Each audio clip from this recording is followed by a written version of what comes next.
Hello, thank you. This is True Crime and Celebrity News, and we have some things going on about the Uter in Brown University. They've got a whole building surrounded. So I was waiting for the news conference to start because that's what I was gonna do tonight was play the news conference. But I guess that's on hold now because they're all here at the storage facility. So, oops, I just turned it all the way down. So, not sure what's going on, but hopefully, maybe they found him or found it. I don't know. But, anyways, if you're here and you like the live, please like, share, and subscribe. Been alive a few times today. Boy, I'm just raring for them lives today, huh, guys? Yeah. I hadn't been live for so many days because, I just hadn't been feeling good. So the volume isn't loud. So it says armed police at suspect's vehicle, major update in Brown shooting. So, um, I, I guess I don't know. My thumbnail is the picture of the Uter. But I'm kind of interested in this because, there was innocent lives lost. And now they think that he's involved in the professor. And now they think there might be a second person. So we don't know. We just don't know. And I'm trying to keep my mind off my stomach. But I don't know if I told you all that the good news is no new screw breaks in my neck.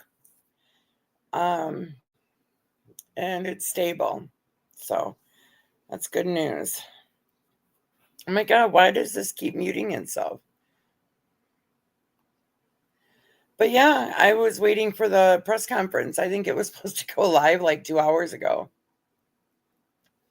So I thought they're doing all this. Why don't we watch it? Go down, make history right here. So I guess it's the suspect's car. This is a storage facility. Um, Outside Salem, New Hampshire. So I don't know how far that is from the college, but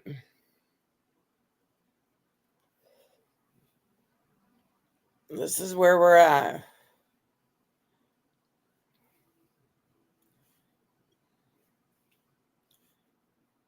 Oh, oh no, what happened? Well, that's a pretty tree. Okay, get rid of the tree.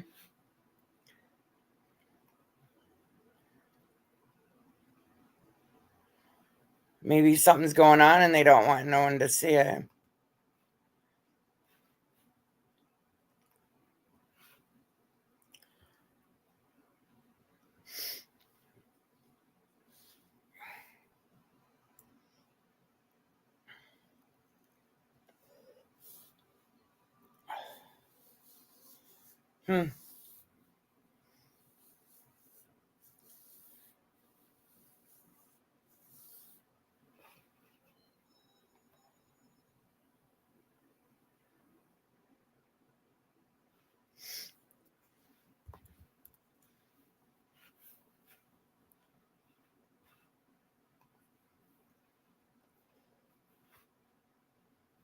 Oh, why does it keep stopping?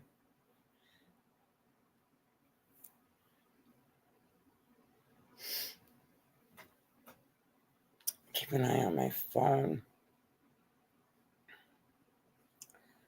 Um,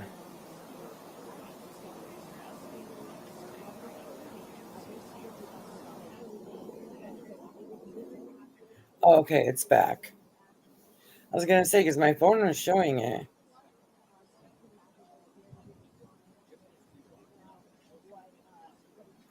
I wish we could hear.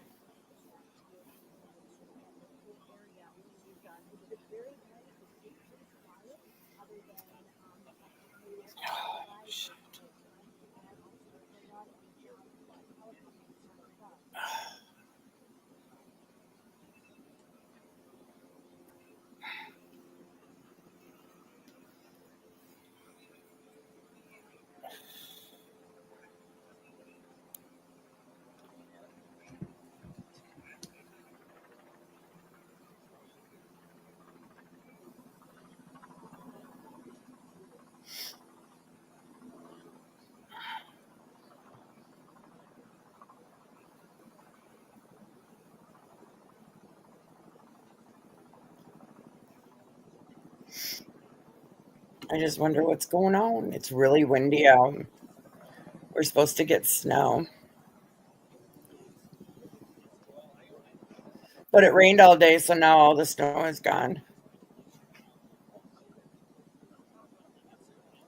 Oh, there's a news guy.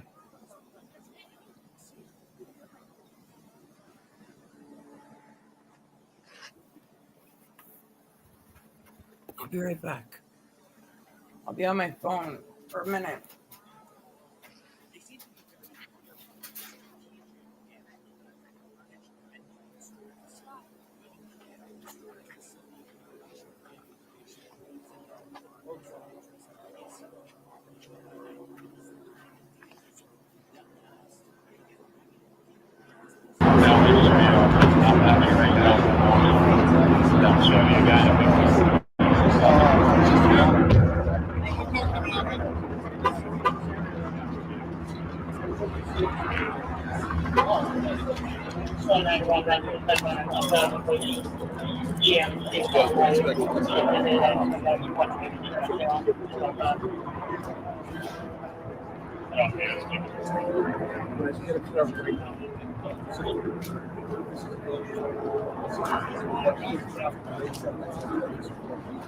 Guys, we're being told to move.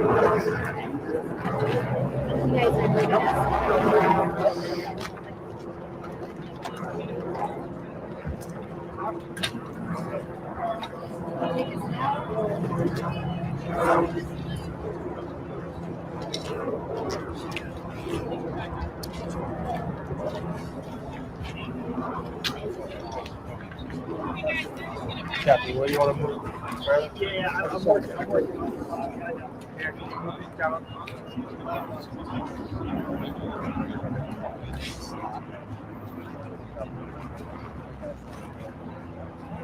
Yeah, a lot is happening right now. Police are trying to clear this area. They have shut down the road here that is right in front of a storage pit, which we're probably seeing on Sky 5, or have seen earlier. There's a lot of police activity here. FBI agents and negotiators with property police officers are here. A lot of them, all of them, are wearing a bulletproof vest. Some of them have long guns here. Now, the military entrance at the side of again, more police just showing up here. It looks like the police come up with some type of action down this road. Line. Choppers are flying up on the sure that a lot of activity. It's really difficult to figure out exactly what they're doing. Seen some vehicles leave, others in, but again, still a hard of police officers. Captain, everyone down? 165, I'm all down on Amtrak here meeting right now, too. Just further down. Further down, please. Just right by that white car. Right where that white car is. Right where that white car is. Right where that white car is leaving. Right where that white car is leaving, if you could. Thank you so much. We're going to keep moving everybody down inch by inch, but we want to shut down. That there have been that have been identified as having been here. So obviously there was a connection made. I think the important question, Adam, in relation to your question is what was the connection between those two cases? And I think it's absolutely interesting to see whether or not that is in fact what brought us to this location. Whatever it was that may have connected those two cases, because obviously there was something that they saw. This is a storage unit, but there's obviously, we are right off the interstate as well. So we don't know, precisely, I can't say confidently what brought them up here, but I think it's noteworthy that that connection was made and soon after that we were brought to this area. So that's obviously going to be a question for the investigators that certainly we will be wanting to pose with if we get that chance is what was that connection and what connection does that have to why we're staying right here where we are. So,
I heard Trisha. I didn't hear her.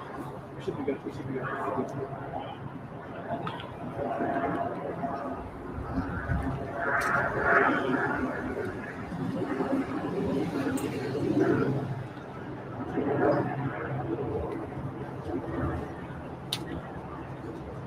Let's see if he's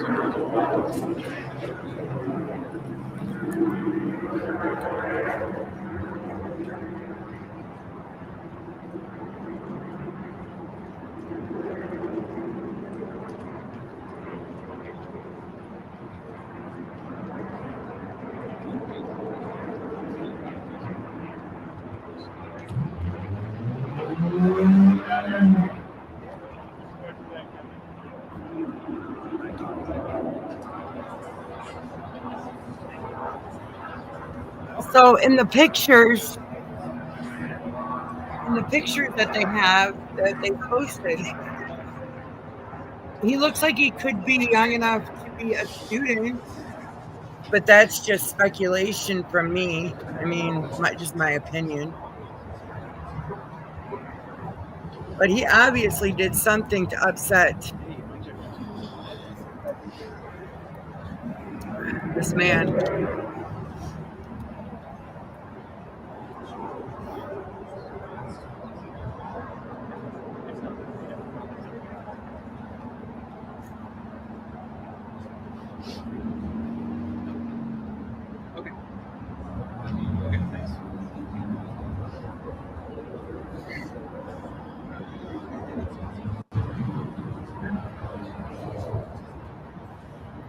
Yeah. Oh, I'm loving these clips that you can do off of like I can even say clip this in my StreamYard will automatically clip it. Isn't that cool? So StreamYard's really coming up in the world. Surprised we didn't have to pay extra for it. So like clip this and it'll clip it. Well, that's what it says anyway.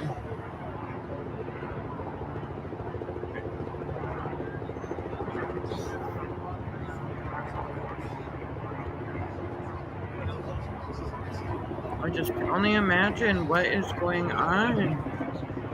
I made the picture bigger so I could see. Now they got the helicopter going.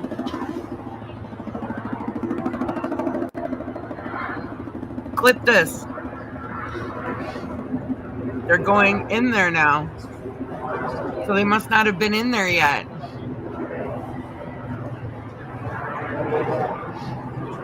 Wow, this is cool. Not cool. I mean, because people lost their lives. And I really, really, really am sad about that.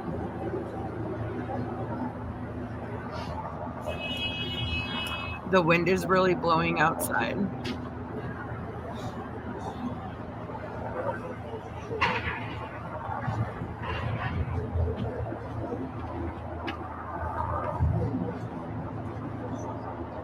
Oh, we have a winter storm warning. Gust winds are 36 miles an hour. Snow. Oh, I'm so sick of snow already.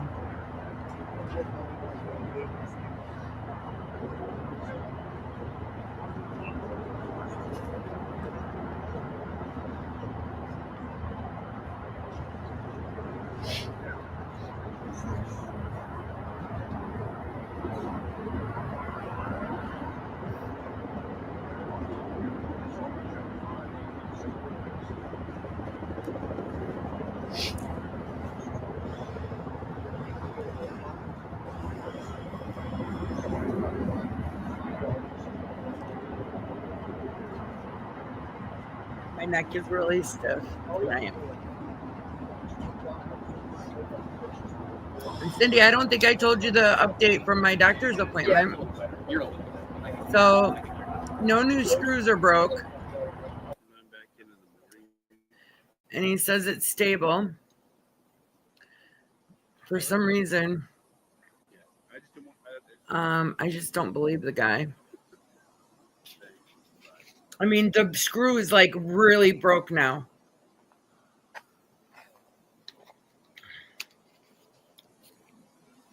I'll send you a picture on Messenger of the new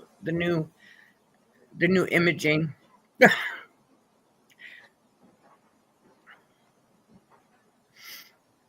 My new image.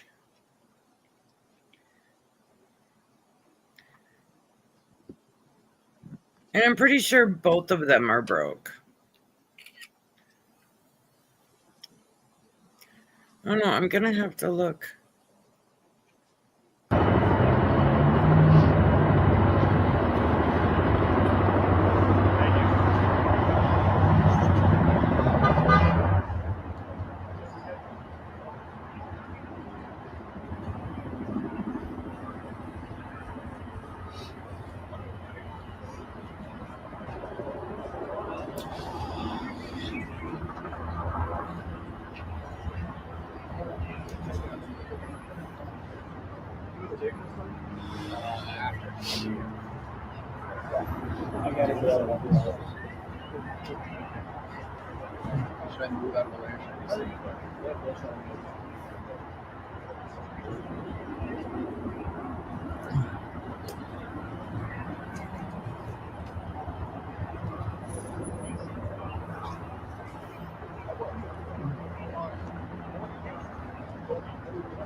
Adam, I think you really nailed it there in terms of the posture of the officers that we're seeing out here right now. Certainly more of a standby mode in terms of what's going on right here. We're obviously expanding here, but we also saw not only the posture somewhat change, we also saw more of those vehicles start to pull into that area slowly, but obviously the lights are on.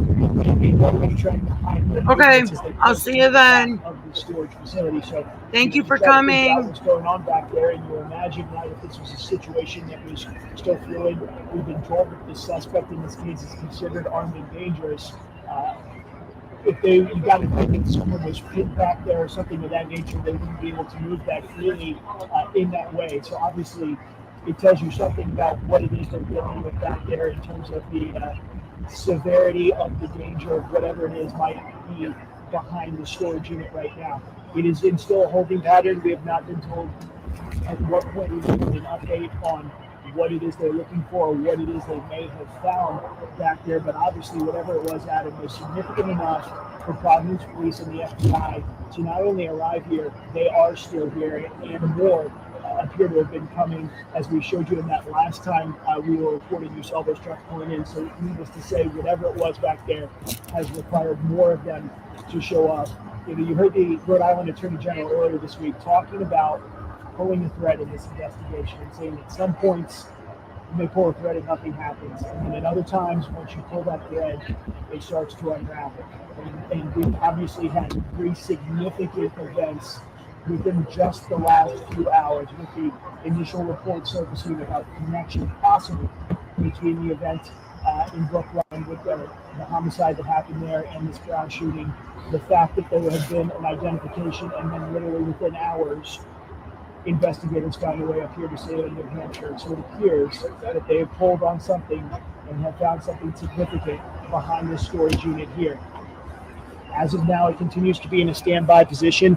I can't tell you, as I look around here, you're getting more people starting to gather behind us, obviously wanting to know what's going on here, and that's obviously part of the calculus for these investigators to push everything back to maintain the integrity of what's going on behind where we are right now. There has not been a lot of movement on the other side of the storage unit, so it does not appear that they're necessarily searching into the woods or anything surrounding it. They are clearly focused on whatever is back there.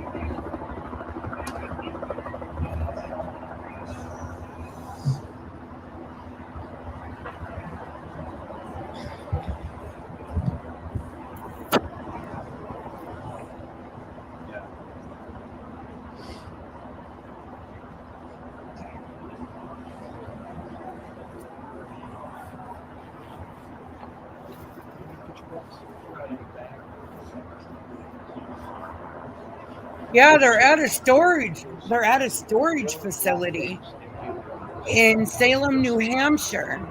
So I'm thinking he's in the storage unit, or he's got a car in there and he's in the car. Yeah, Jen, but I was waiting for the press conference to go live, and then I came across this helicopter video. Meet up with our crews down here. This is Hampshire Road, where things are closed off at this point, just off of South Broadway. And we are just a few hundred feet from the line, the state line between New Hampshire and Massachusetts. Hampshire Road intersects that state line a couple of times. So when I was trying to get here, the GPS right on. I sent you a message, Kathy, because I don't want to say it. Where police are right now, so I couldn't get through. They had the road closed. They had. But yeah. They have a storage facility in Salem, New Hampshire, and now they think he's involved with that MIT teacher that was unalive. They think he is the one that did it too.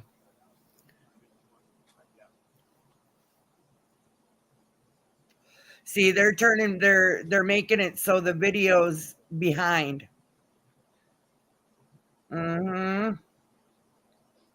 They do that.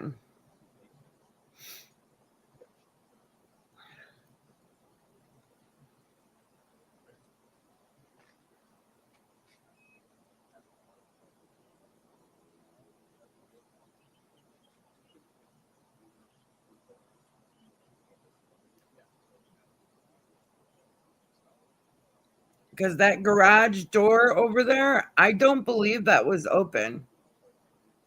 But now it's like partially opened. I think it's a door. Okay, well, now it's closed. Oh, there it is. Now it's open. It's open. It's open somewhere.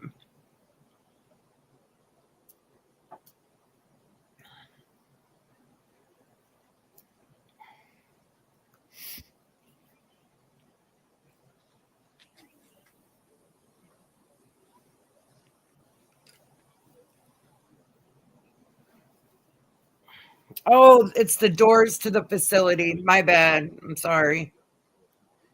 I'll just be quiet. But they have all been going through here, and they were checking the doors and stuff. Like, you could see a little ways in there, and you could see that they were checking the doors. So has this man been living in this storage facility? Like, Did the storage facility people get video of him going in and out of there or something?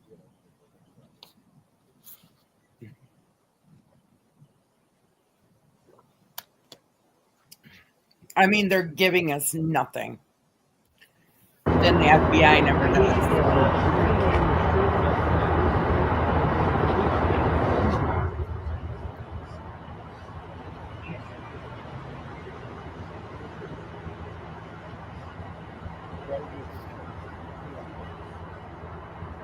Oh, what's he running about?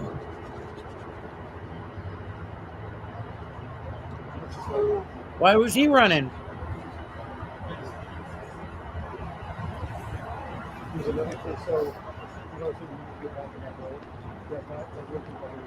I wish I could hear it.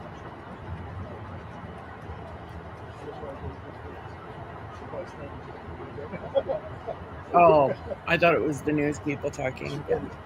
Thank you for being here. Don't forget to like, share, and subscribe. They have a facility, a storage facility surrounded. They believe that the man that was involved in the ooting at Brown University is in this building. They believe, or they have word, or suspect that he's in there. I was waiting for the news conference, but they hadn't started, and I couldn't figure out why. Well, then I started looking around and seeing these videos. So I'm sure after whatever comes of this, they'll have the press conference.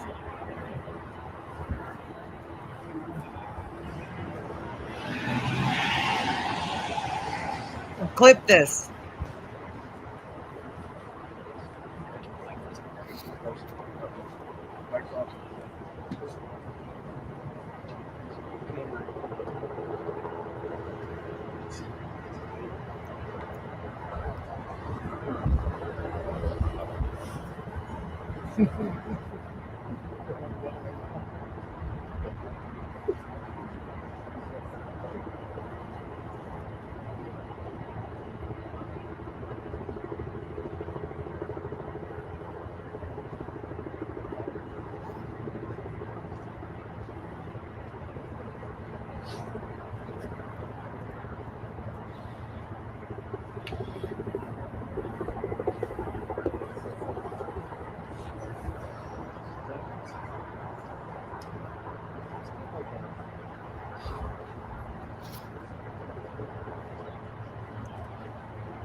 Yeah, just let me know when they turn.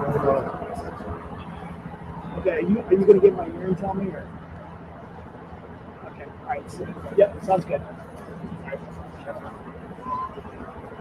The one chicken right now that had us, she's going to do another tell us to clear off the live shot.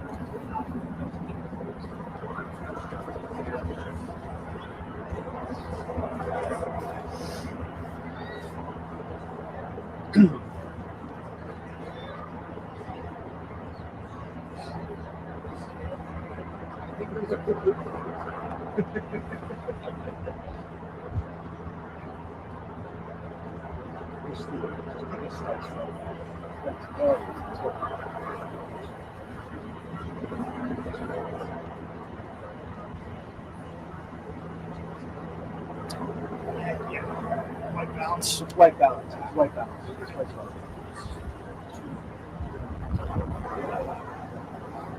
Matt Morris. Who's Matt Morris?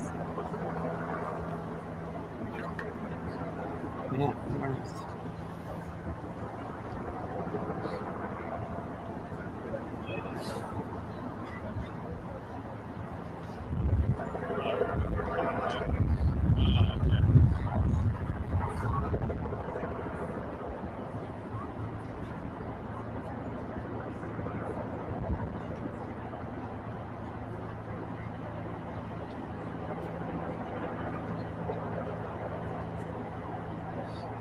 Who's Matt Morris?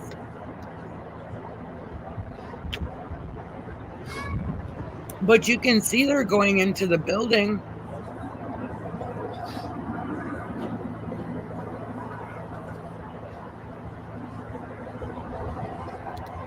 Let me check him out. Good. That's got it. Yep. Yep.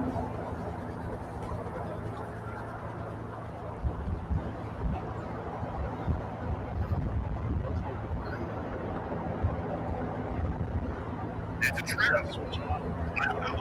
Who the hell is this type of logic you're thinking through all of these possibilities? Very clearly, this is why the police are being very slow and very safe and very methodical, right? Thinking through this and being very careful with all of this. Because who the hell knows? We have seen similar stuff like this. We were talking about the movie theater shooter 15 years ago, where he carried out a shooting in the movie theater. The police were raiding his house, and they found a rigged explosive device in the house, so that when the police raided the house, that was luckily in that specific case. Explosive device had malfunctioning. It didn't actually. But, anyway, the point is we've seen weird stuff like that. When you put these ideas as somebody who has just carried out a mass shooting as an individual did at Brown University campus 5 days ago. Okay. I subscribe to him. He don't even know what's going on.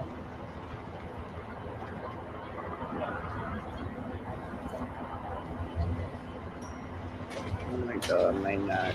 I need to put my my head back, my neck back. I feel like it's gonna explode.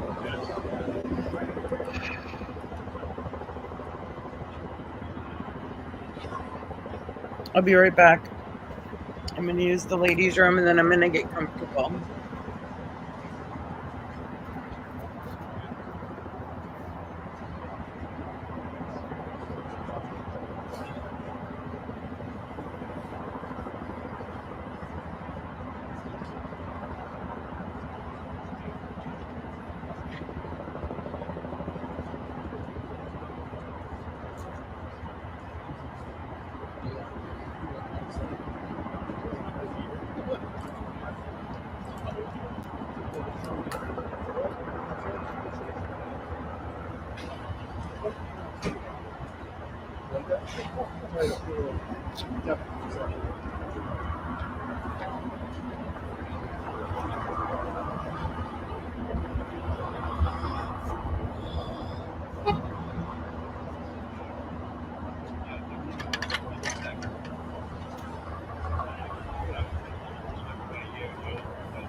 Gotta put my neck back. I can only hold it up for so long.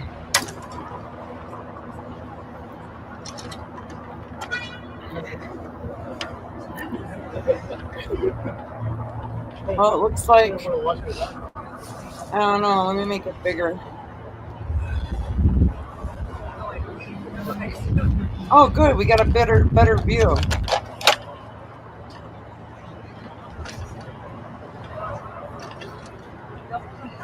So it looks like these cats over here on the left, they're just having a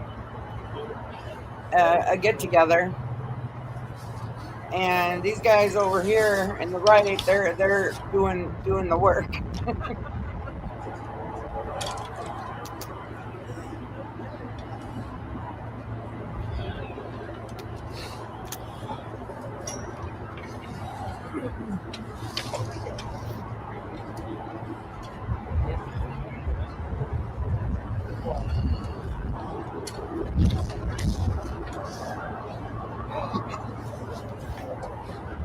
Well, I hope they find them, and so the victims can get justice.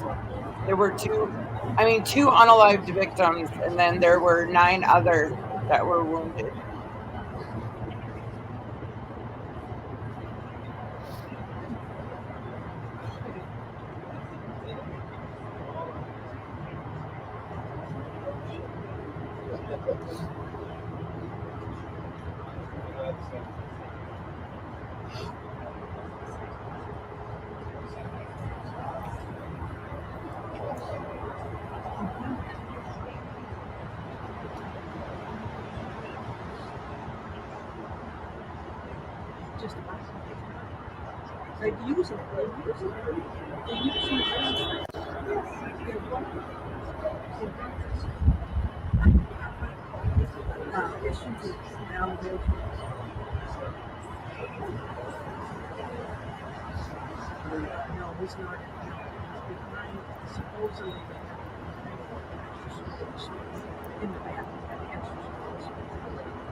Or where are they going? They got work to do in the building.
They're gonna do everybody's upstairs. Yeah.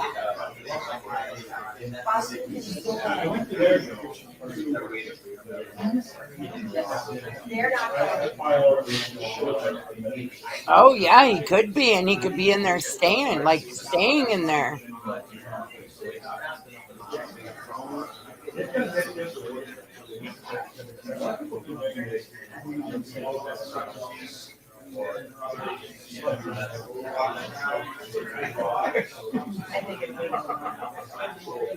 Oh yeah, you get people, especially in the winter, the homeless. Not that we don't have any homeless people, but the ones that are, they will get a storage unit and stay in it.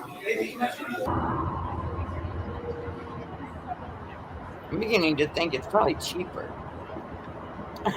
So that's FBI.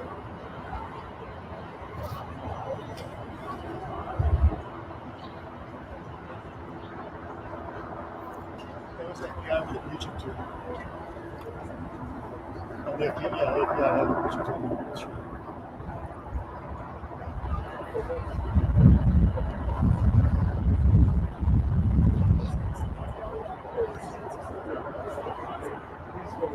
Exactly. So that looked like it's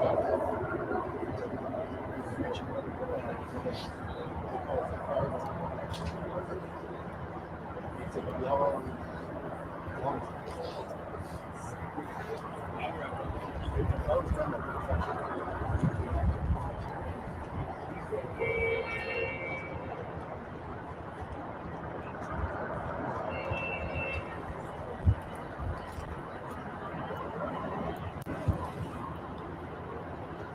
Yeah, I think it is illegal to live in a storage unit.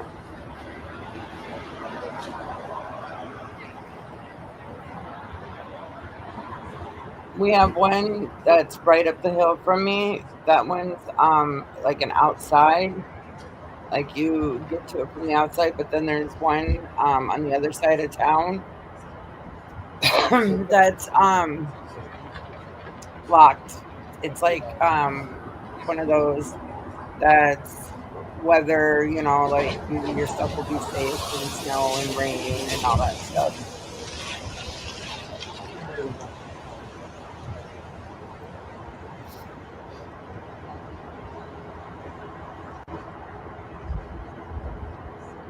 But if he's working there, maybe they don't know he just goes into this pod at night.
Yeah, I mean, here's nice. We have seen different law enforcement agencies Phoenix police, local police, and there have been several unmarked police vehicles going in and out and around this area where police do have locked up. So they've got it locked up right behind us, but right on this behind me, we've seen those unmarked SUVs coming in and out as well.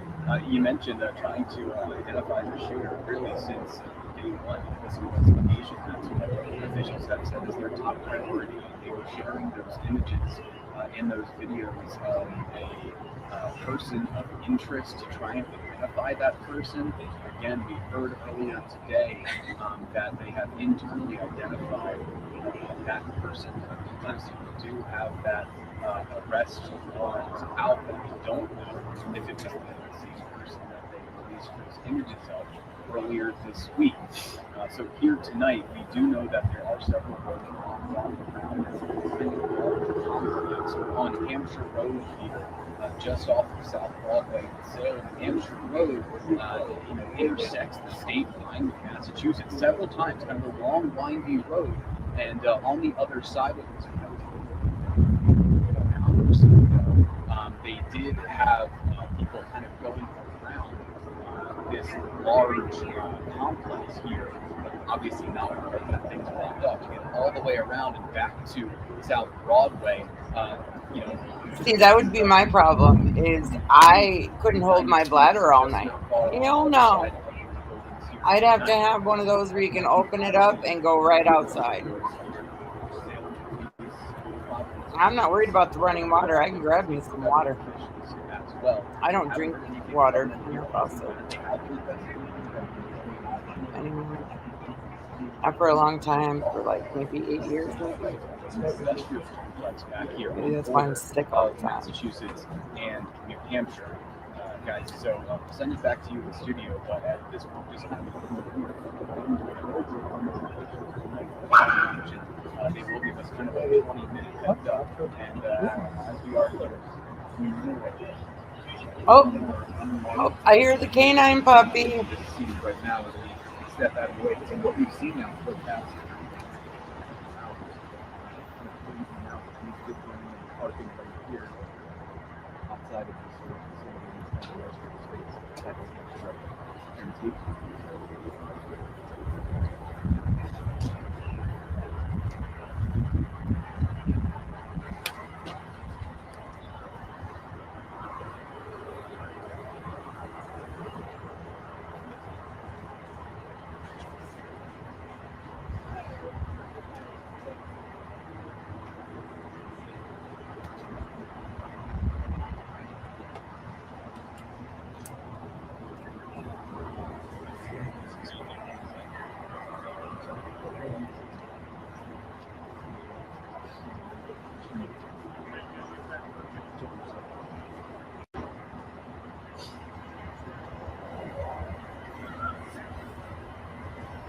Oh,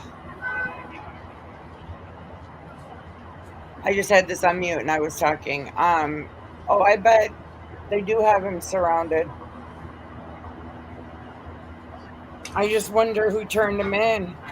I heard it was a phone, like a ping, a phone from a ping phone or something.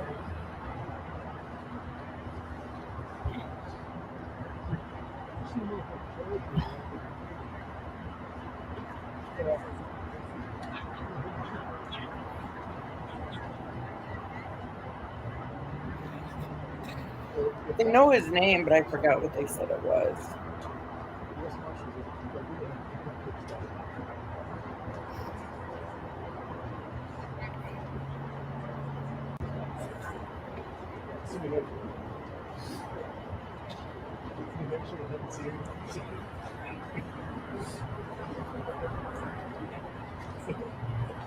Oh yeah, I have photos of him.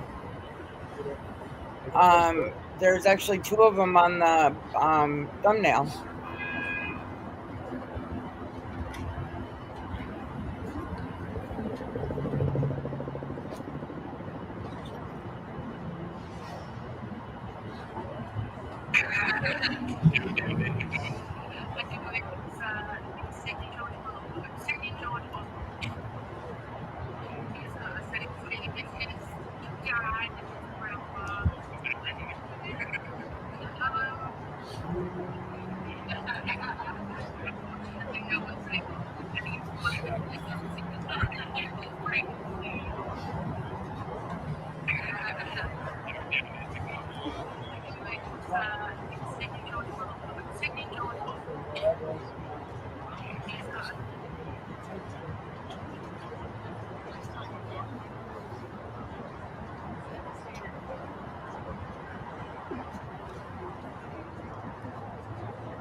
Oh, wow.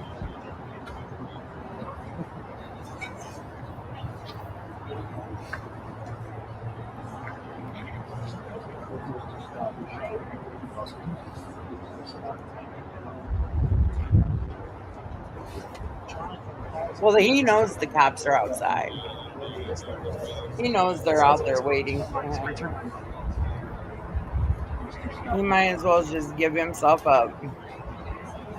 It'll be easier that way. Unless he wants to be unalived by the police. Some people want to go out that way because they ain't man enough to do it themselves.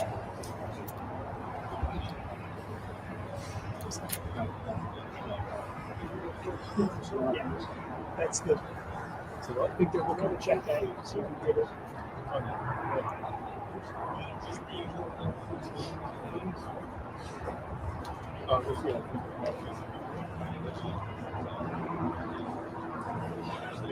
Maybe figure out the guys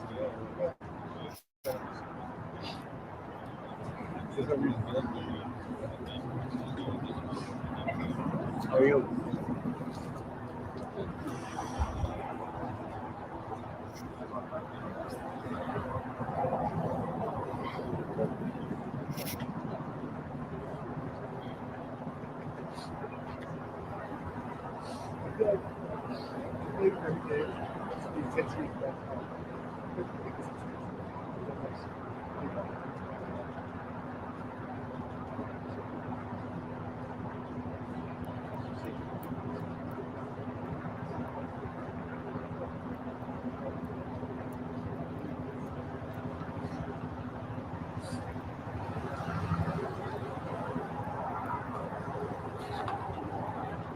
The wind.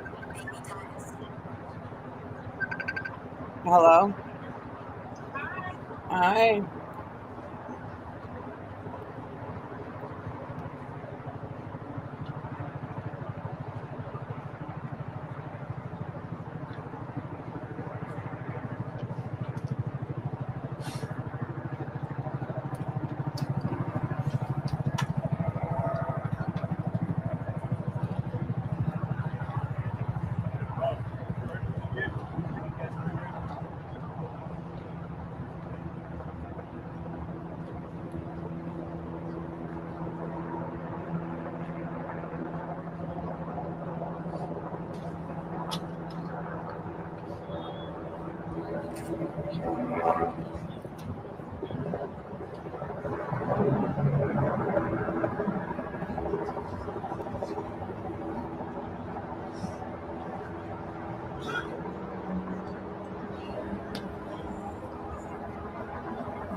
A little bit too far, my man.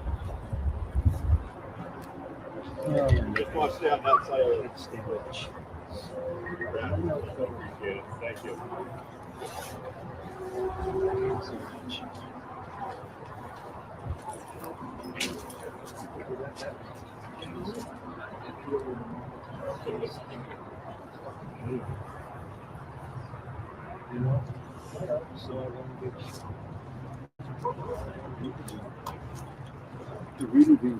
Yeah.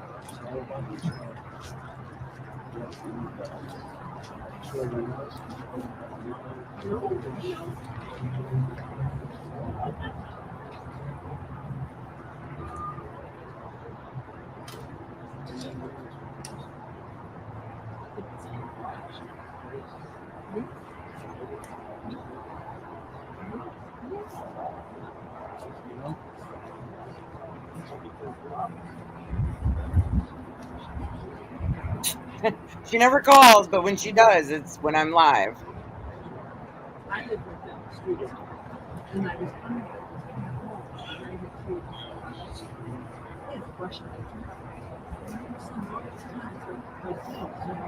Oh, I guess I need to look up the new photos of him.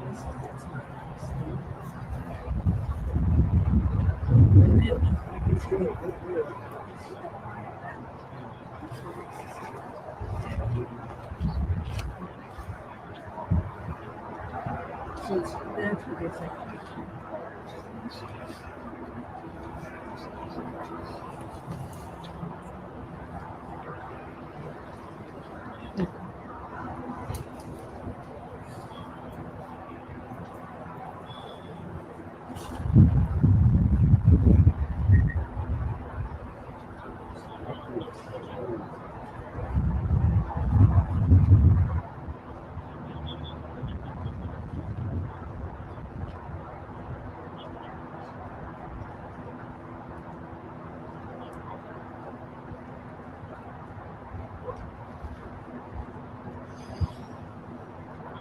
He must be on the other side.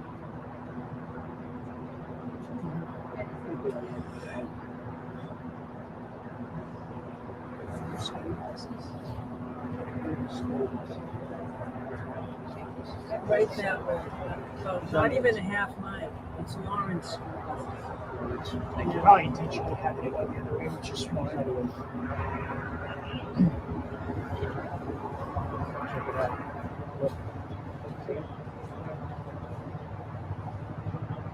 That chopper is on the road.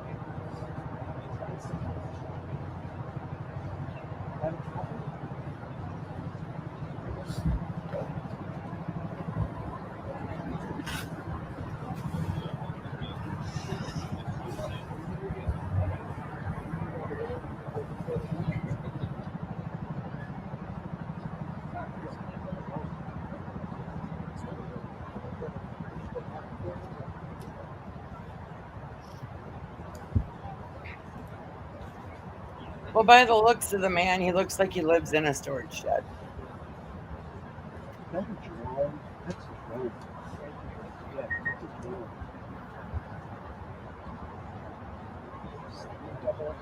That's a drone. The way it's moving.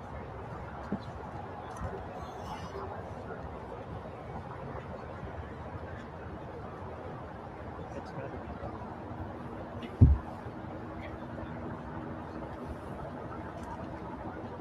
It seems too low. It seems too low. It almost looks like yes. That species probably Eastburg. 200 feet.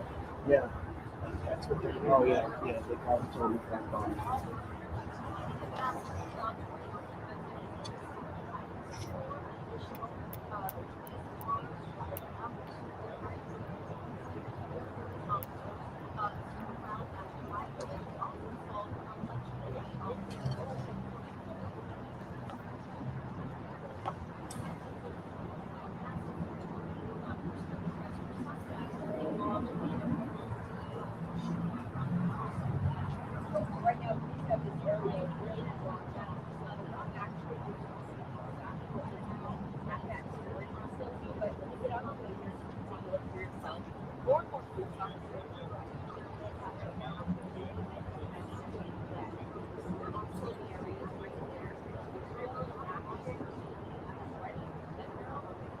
being able to give this technology a vehicle description. And sometimes it can be as simple as that. If it has that vehicle in a database, or it can reference it, you can tell it to find you a blue Chrysler, and it will find all of the blue Chryslers in.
Can't stand in that lane.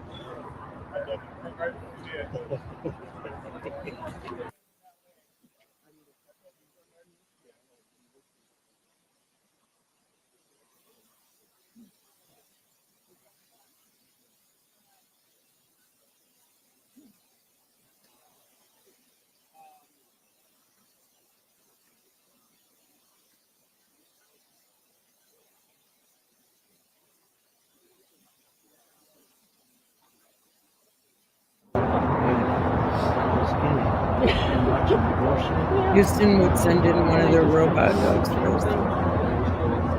Oh no, I didn't. I'll have to look it up.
I can't. Wow, sorry. You know, I saw you leave it earlier.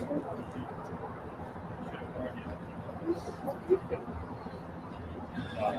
I really am sorry. Wow. I know. Oh, you gotta go. You gotta go.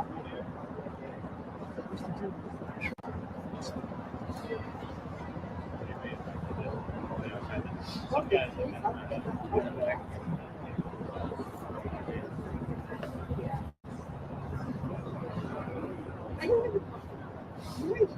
Yeah, when this is over, I'll check it out. Actually, I'll check it out as soon as I get off the phone with Son's cousin.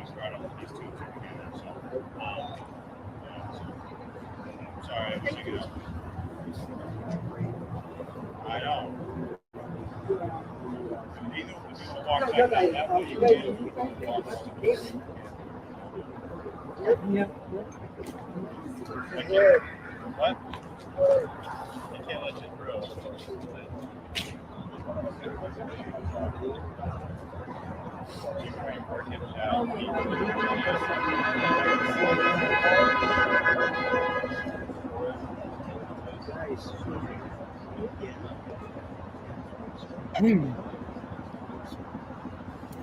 Houston.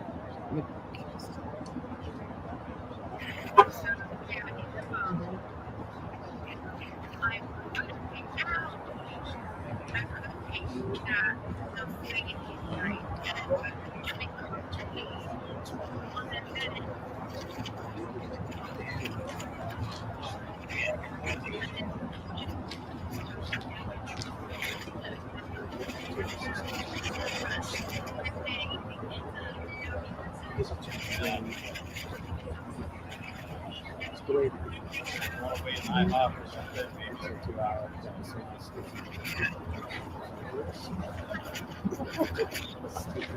Yeah.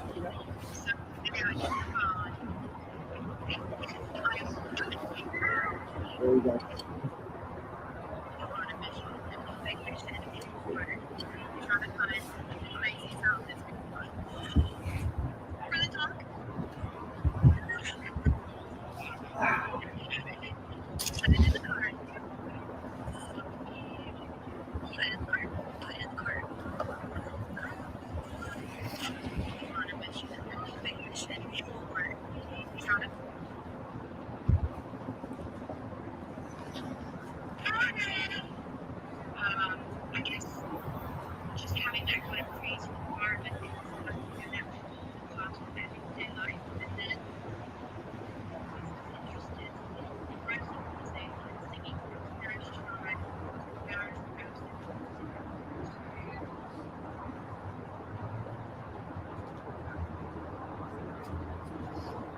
Oh, now they got a standoff on Huntington Beach.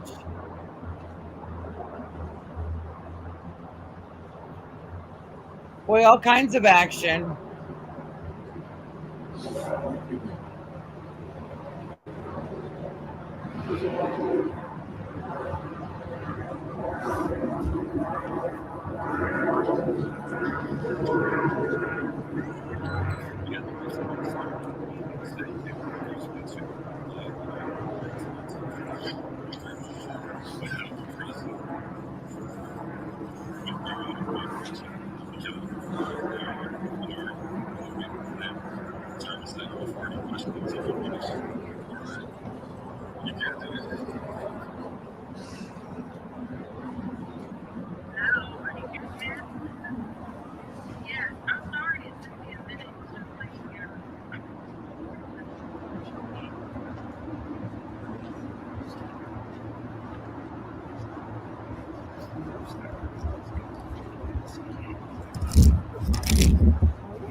Oh, wow. That is cool, Kathy.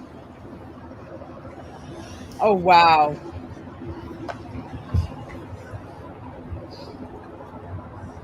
They even got 4 legs.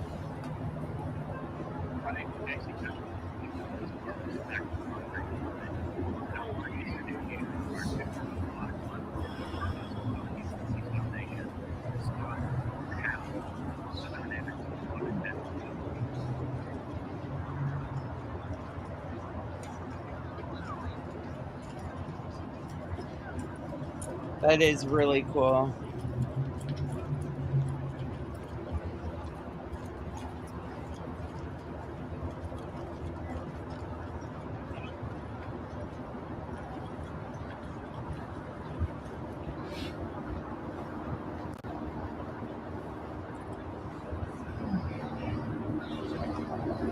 They just cleared area. They just cleared that. Cleared the road.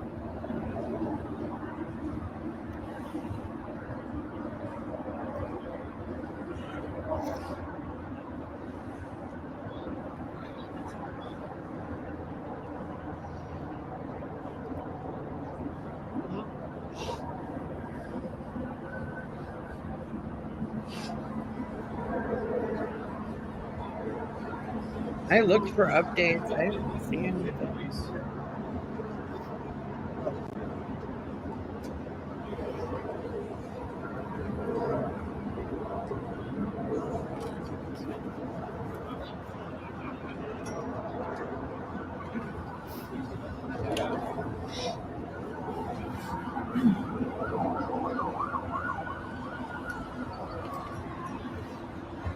Oh, great. How are you doing?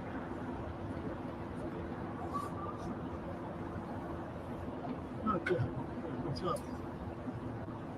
Yeah, hello.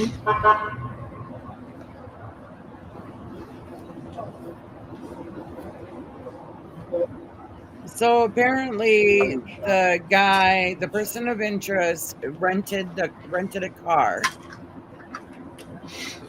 So they're searching for the individual and a car that the person is believed to have rented. Well, we're a block away. You can't see it. It's very police activity as you came out of the building. Other than that, they pretty much got it sorted out. So I'm on the.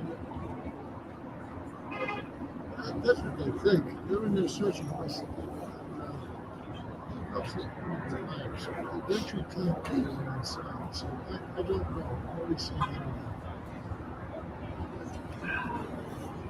Well, no, it's a collision place. It's two buildings, and one of the buildings is one of those space to storage place. So there's two buildings connected together. They own a variety of those things too. So I don't know exactly what they're doing.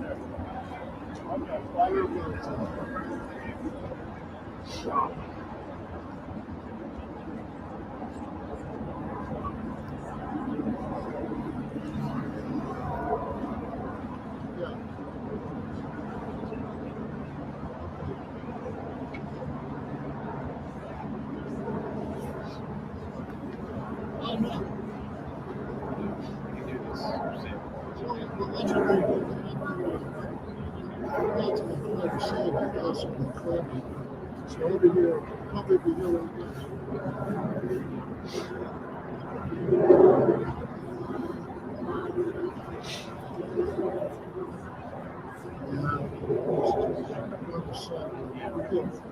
There's probably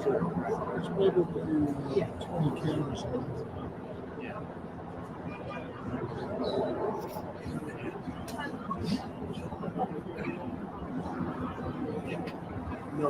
Well, I'll probably be here. Right now, my tripod set up. I just wonder where the car is. It's not the greatest. It's not the greatest shot because I put my car jumping on the ramp and I hit my power pole. Then I had to bring my car back down because it took me to get around here. So yeah, everybody will complain those guys, but I still got a good shot on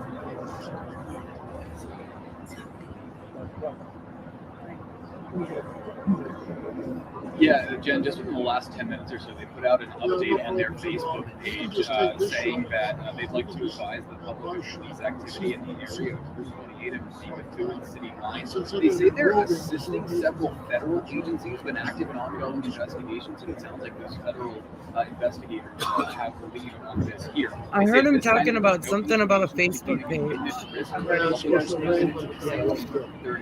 Oh, I bet they are checking every unit. Caution.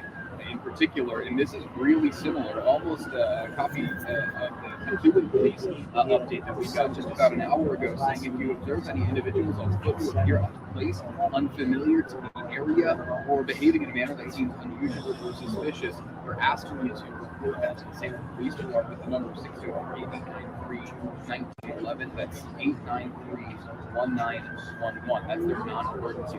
And they're asking people to avoid the area for 28 and the food city line out of respect. Having curiosity and concern for this at this point, not including the news crews, but it does seem like right now we do have a number of police cars. I'm going to step out of the way. A number of police cars. 1, 2, 3, 4. Okay, I gotta go now. I gotta shoot something.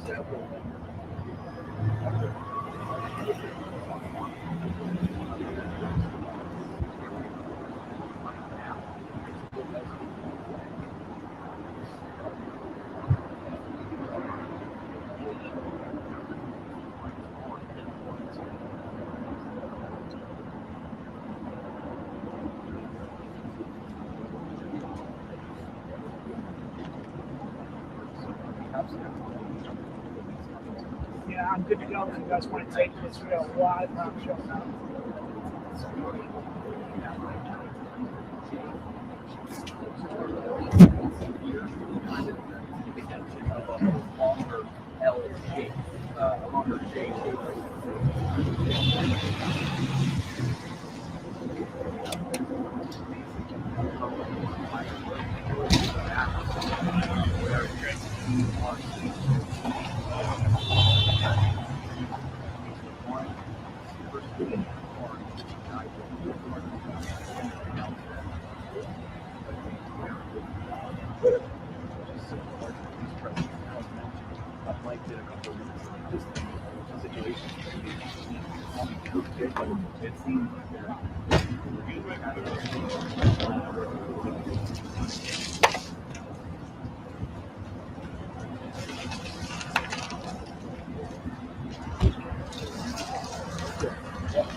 Yeah, it seems like FBI evidence response team.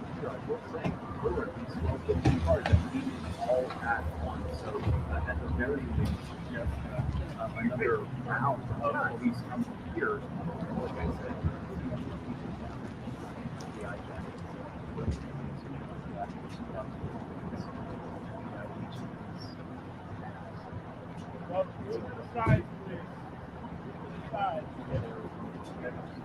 I'm looking for the Facebook page they're talking about.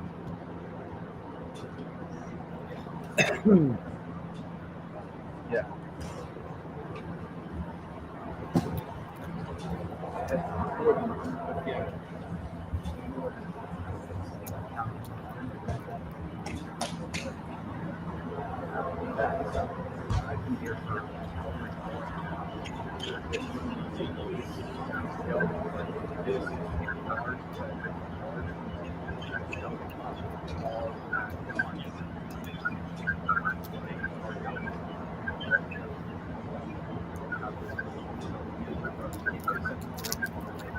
He must be in there or they wouldn't be wasting their time.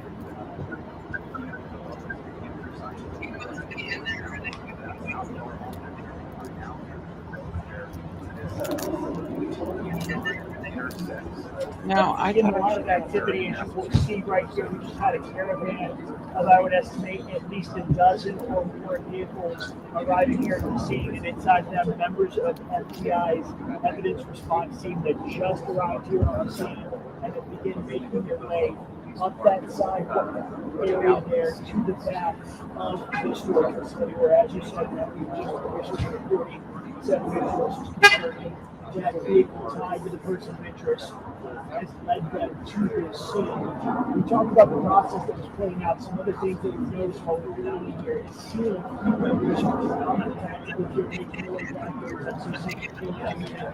no activity that we've seen since the last time literally came within the last few minutes when we saw that large area of FBI investigators arriving on the scene. Clearly, whatever is back there in terms of evidence, we know at least the vehicle, but perhaps anything beyond that is warranted their arrival here on the scene, which just happened moments ago. We're watching some of them now as they're walking back into that area where this storage unit is located. You can imagine the process. This is a fairly large facility, and without possibly knowing, if they do know where the storage unit is, going through there and checking this would certainly be a process that would take some time. Normally in these kind of storage facilities, there is also surveillance footage. You have to imagine if there is something of interest in there, that is something that they would also have to be processing, which is the job of all the investigators that you have seen. And again, the amount, I think it's easy to say, may have just doubled here within the last few minutes as those agents with the FBI arrived here on the scene. So, you know, Providence Police have been here since we arrived on the scene nearly 2 hours ago to this area. Seeing them come and go, some of them holding cases, tactical cases with evidence, tools that they use in that. So obviously, they are here about to get to work the process, whatever it is they found, beyond what we have reported. As you see, a number of things in the FBI jackets that are so synonymous. It seems like this one that we've seen over the years.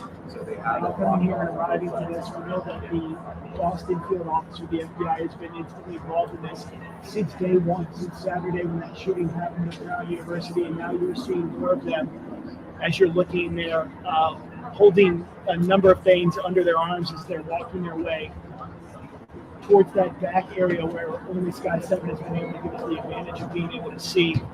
It also appears that they're going back and forth and trying to look at the camera as you guys do to see those investigators now working here, taking all the things that they will need to. Oh my God, I just said all that while I was muted.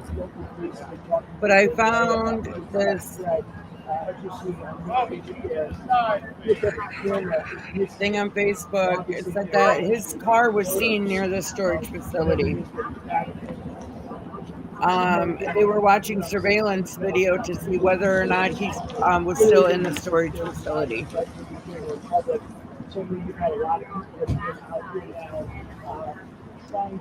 So he must still be in there.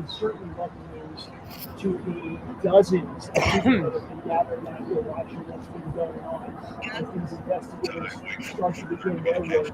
The reason I bring that up is the area is blocked off, and suffice it to say, with this new arrival of FBI investigators here, that they're going to be here for a while, as you see one of them right now with the trunk of his vehicle now, working to unload some of the things that he's going to be needing. Obviously, they are, as you see there, it looks like some kind of evidence of another photographer. So we've seen two of those as well, obviously documenting things in this investigation of whatever is going to transpire in this future. We've heard in the news conferences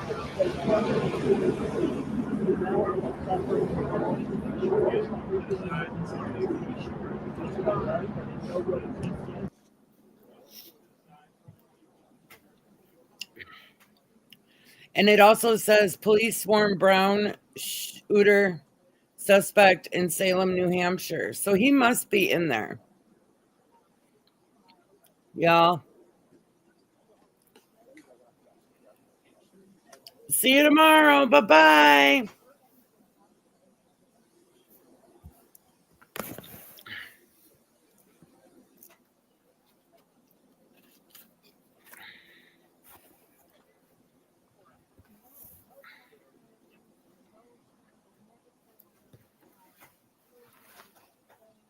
I just wish there was something we could hear.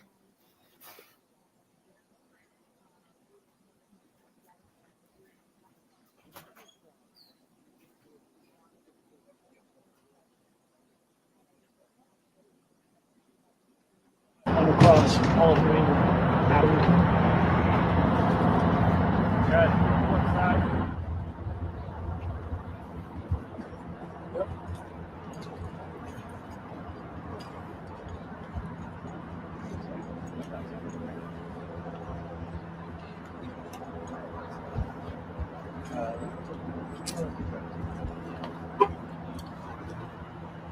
Yes.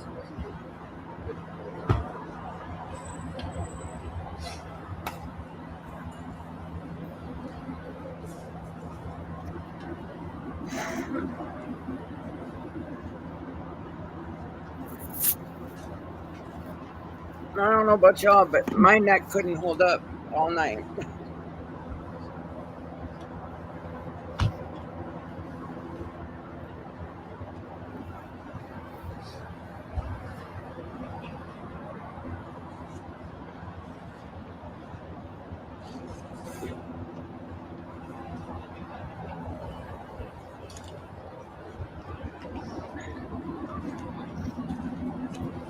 Well, and Adam, I appreciate you mentioning that. That certainly obviously raises the question, right? It's just too bad we can't hear. It clearly leads you to believe that they are still looking for a potential person of interest here. I will tell you that they are allowing the public to continue to gather where we are. So suffice it to say, whether or not that search is going on elsewhere from where we are, they're allowing people to gather. Yeah, because that guy on this thing that I just watched on Facebook is telling people to stay out of the way, seek shelter, do not go outside. And they're all gathering around like this man wasn't a lunatic. That's a commander. So that's wild.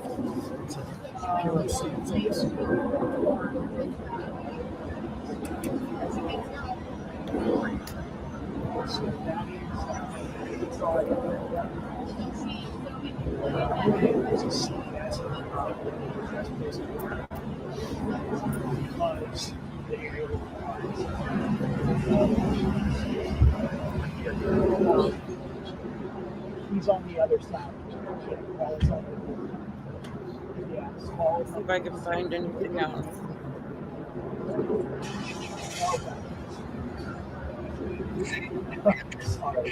Okay, yeah, they're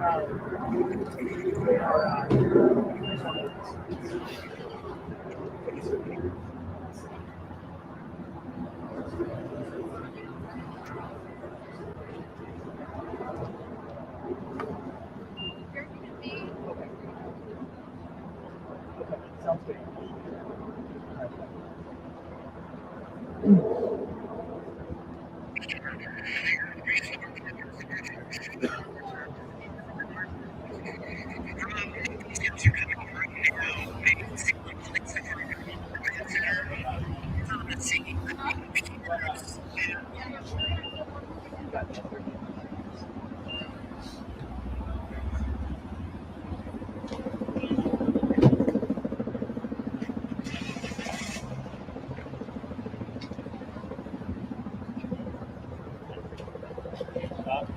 Hi.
So I think the cops up here on the left are searching the vehicle that they had found.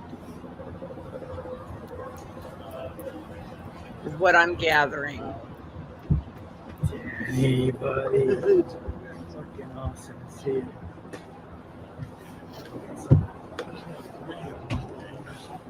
So I'm told that van is the FBI crime processing. Yeah, their evidence, their ERT guys all just came up and took care of me. What are they carrying in? No, they came to care of me. Oh, yeah. How many, did you count how many cars came through? It's around a dozen. I mean, I don't know exactly. Right, but I know what the shit's on. All mass plates.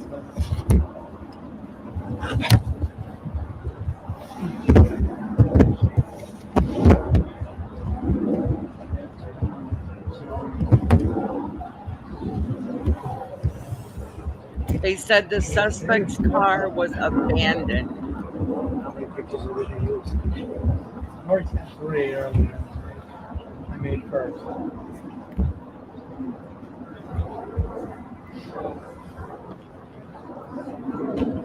Got another one. 6 degrees. My phone's on me.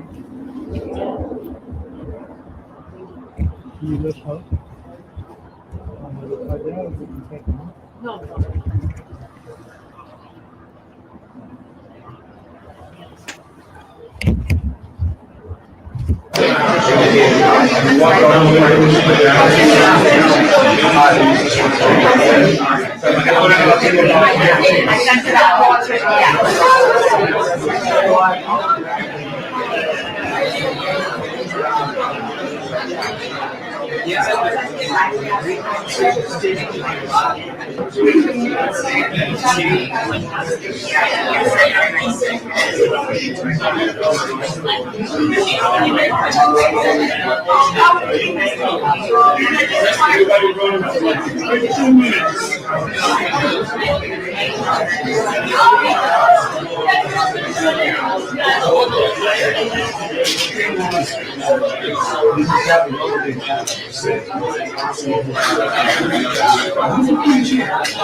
Testing 1 2 1 2 1 2.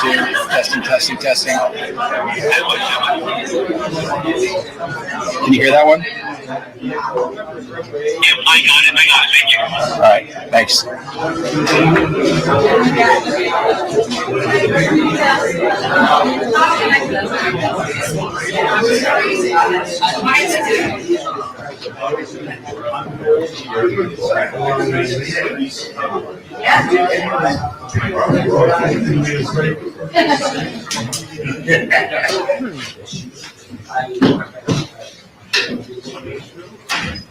So they for real gonna talk?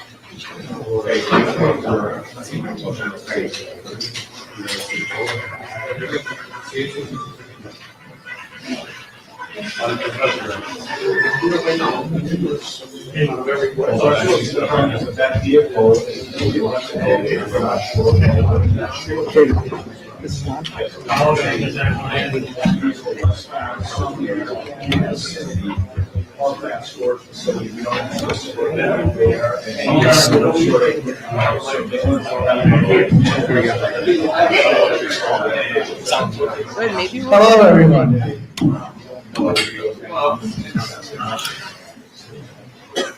We are giving you 20-minute notice. In about 20 minutes, I'm going to have everyone come down here. We're going to have the same structure that we've been doing the past few days. We're going to start on the left. We're going to work our way to the right. Everyone gets one question and then one follow-up question. 20 minutes, starting now, likely longer, maybe 25 minutes. Thanks.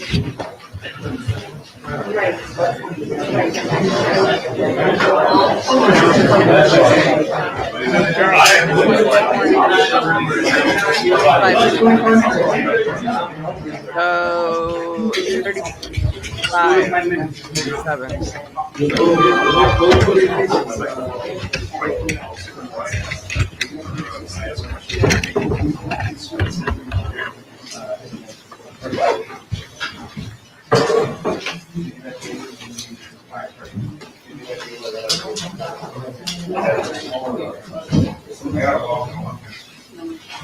We are in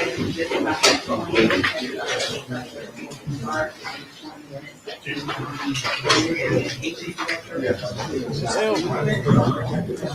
just took a nauseous pill and then took a drink of liquid IV, the body armor liquid IV, the fruit punch. Oh my god, it was horrible.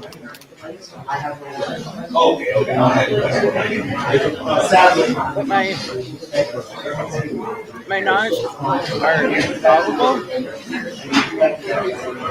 I was taking it because oh, I haven't. I either an ulcer or my pancreas is failing me.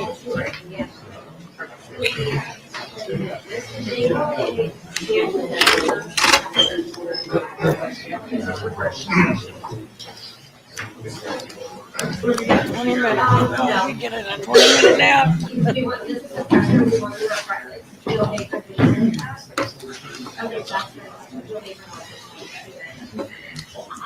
No, they did.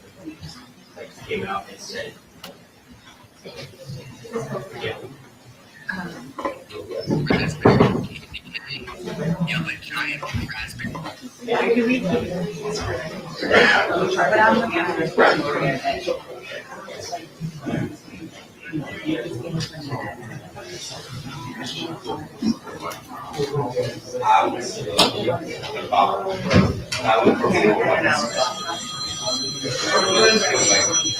I get all the whites and stay with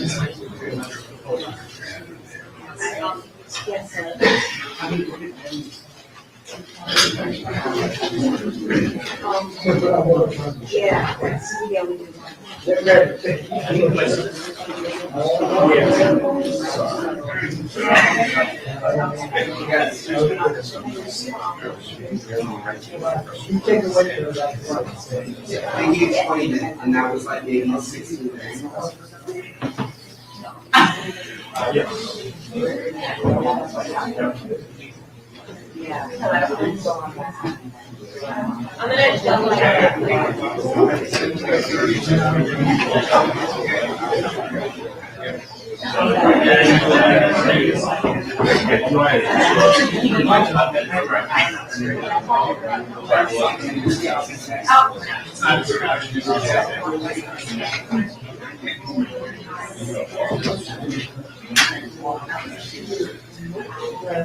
We're about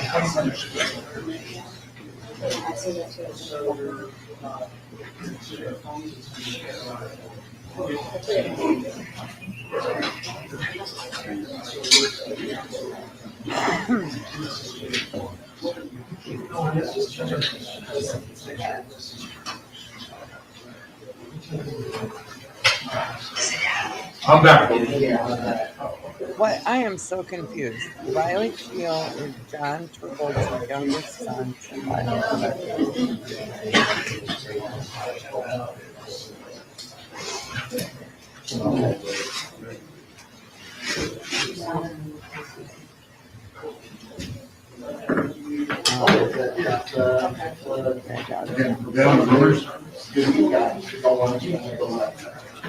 Selling New Hampshire, towards Japan.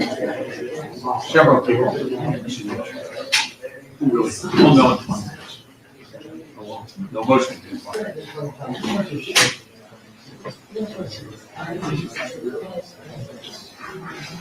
Allegedly, highly.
Stand by.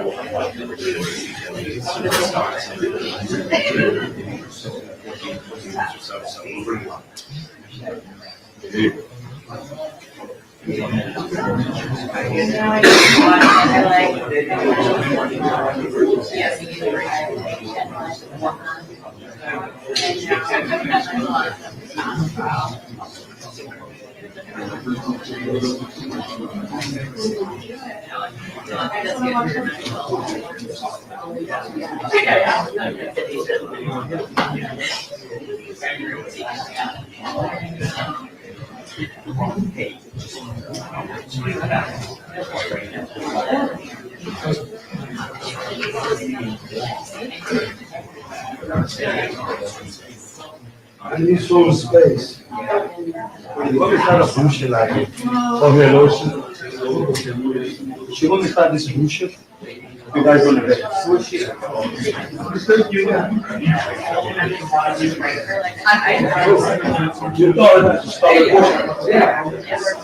Quem manda a primeira grande, então,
Yeah, from where about 15 minutes now.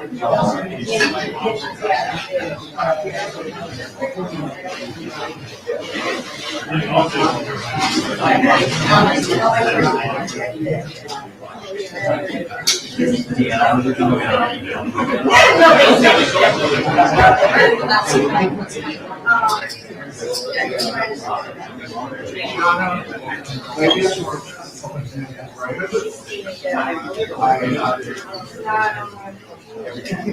don't pretend it's not any. There's so much speculation. Interestingly enough, much of the body boxes are permanent and safe.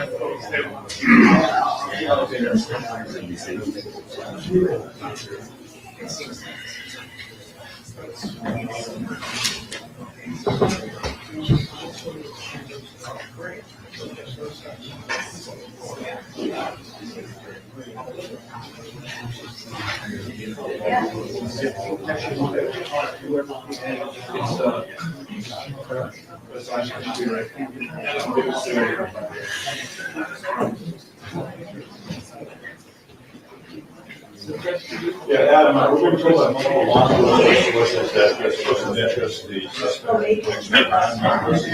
Shooting over the weekend is in fact dead. He was found at a storage facility in Salem, New Hampshire, a short time ago, and we're expecting to hear from authorities within the next few minutes, less than 10 minutes from now. We can tell you that according to our sources, the sort of meeting has exploded.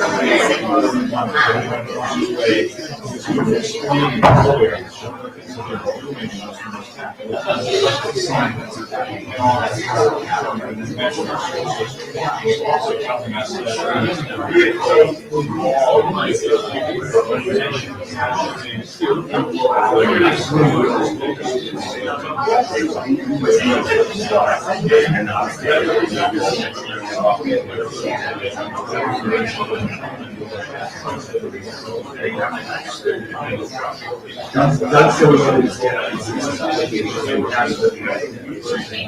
we haven't the guy.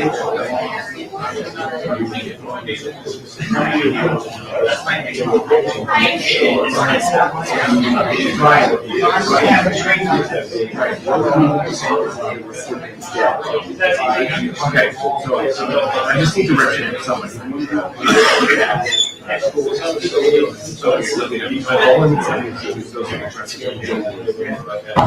They're walking in and I'll sit down. Good. How about yourself?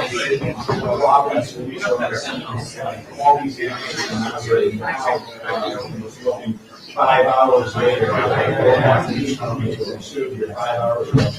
Marsha Fernandez.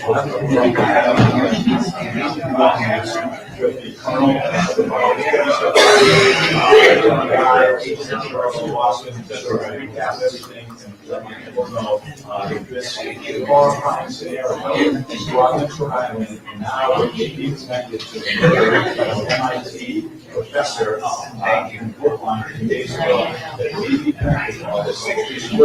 You don't want to get we were playing that.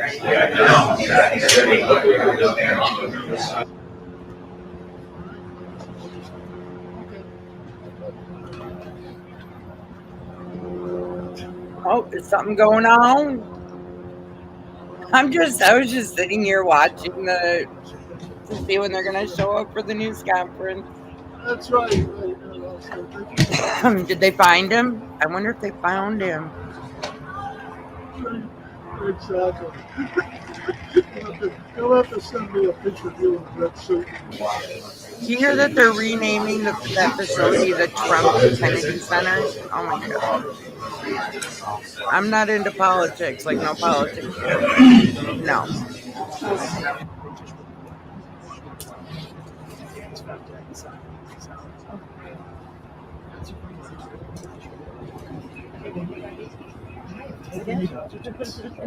I'm down to freaking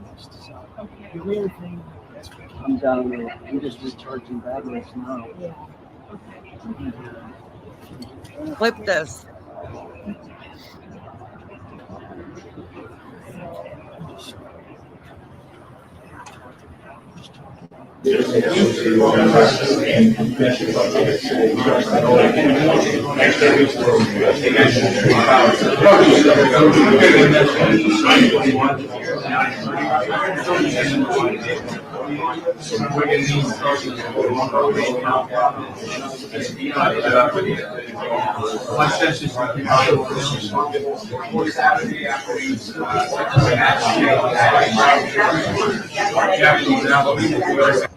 Yeah, just see, I don't even know if they're you working that side or you? I've been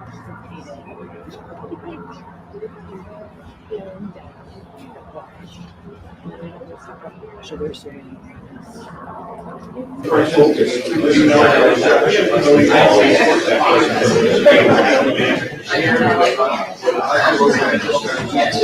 There's a whole bunch of issues.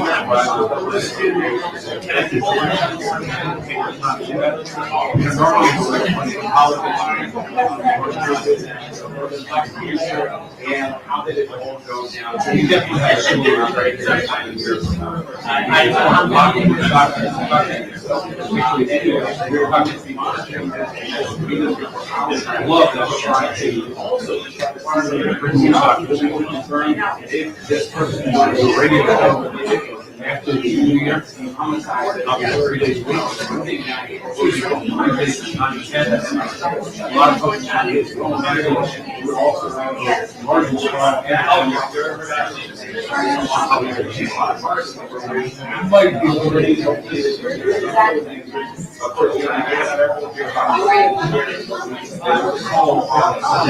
as we first pointed out, I 45 minutes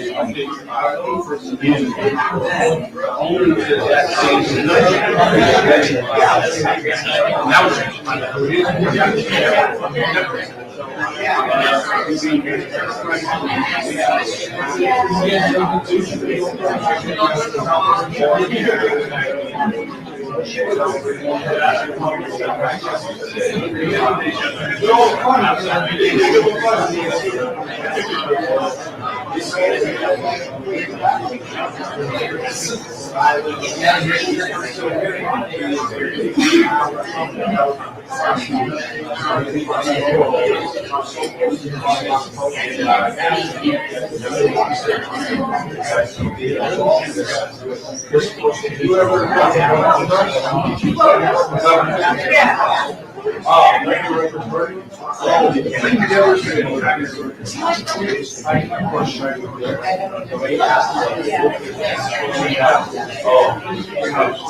Yes. show them carrying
University, and then you're going to be looking at any potential weapons found or discovered tonight in their search at this warehouse. You're going to take that weapon and the shell casings and see if that matches up to the weapon they found on the suspect tonight. Presumably, they find one. Moreover, you're going to be looking at DNA evidence. You're going to be looking at fingerprints. Somewhere on that university, he had to have made entry into that school. So they're going to, they've already processed the area of the shooting at Brown U, so they want to make sure that those fingerprints match the deceased, the dead suspect tonight. And then, the data dump. They're going to be able to triangulate, has he been held up in that warehouse since the shooting? We don't know. So if he has any type of device on him, they'll be able to download that device and hopefully come up with some clues and build a timeline after the shooting. And then you have the murder of the MIT professor. Does that device connect with the shooting suspect they have tonight? Does that connect to the travel and the timeline of the MIT professor? So it's going to be a lot of physical evidence, but a lot of data evidence that's going to have to be come through by the analyst. So the suspect has been found unalived. He unalived himself. Well, he's been found unalived. I'm not sure if he did it himself, but he was found that way, so I assumed he did it himself. So in a case like this, and by the way, Jamie Copenhaver joining us, being generous with his time tonight. I'm Austin Westfall. We are awaiting, for anybody just joining us in progress, we're awaiting a press conference from officials in Providence, Rhode Island, the Providence Police Department. Expected to give an update sometime shortly. We got the 20-minute heads up about just a little over 20 minutes ago, but they said it could be a little bit longer than 20 minutes. So we're going to stand pat. We're going to bring you the press conference in full as soon as it begins. Does look like we have our chopper vantage point back. WBZ bringing us a bird's eye view of this scene in Salem, New Hampshire. And then we've got in the top corner of your screen a ground view of the exact same location.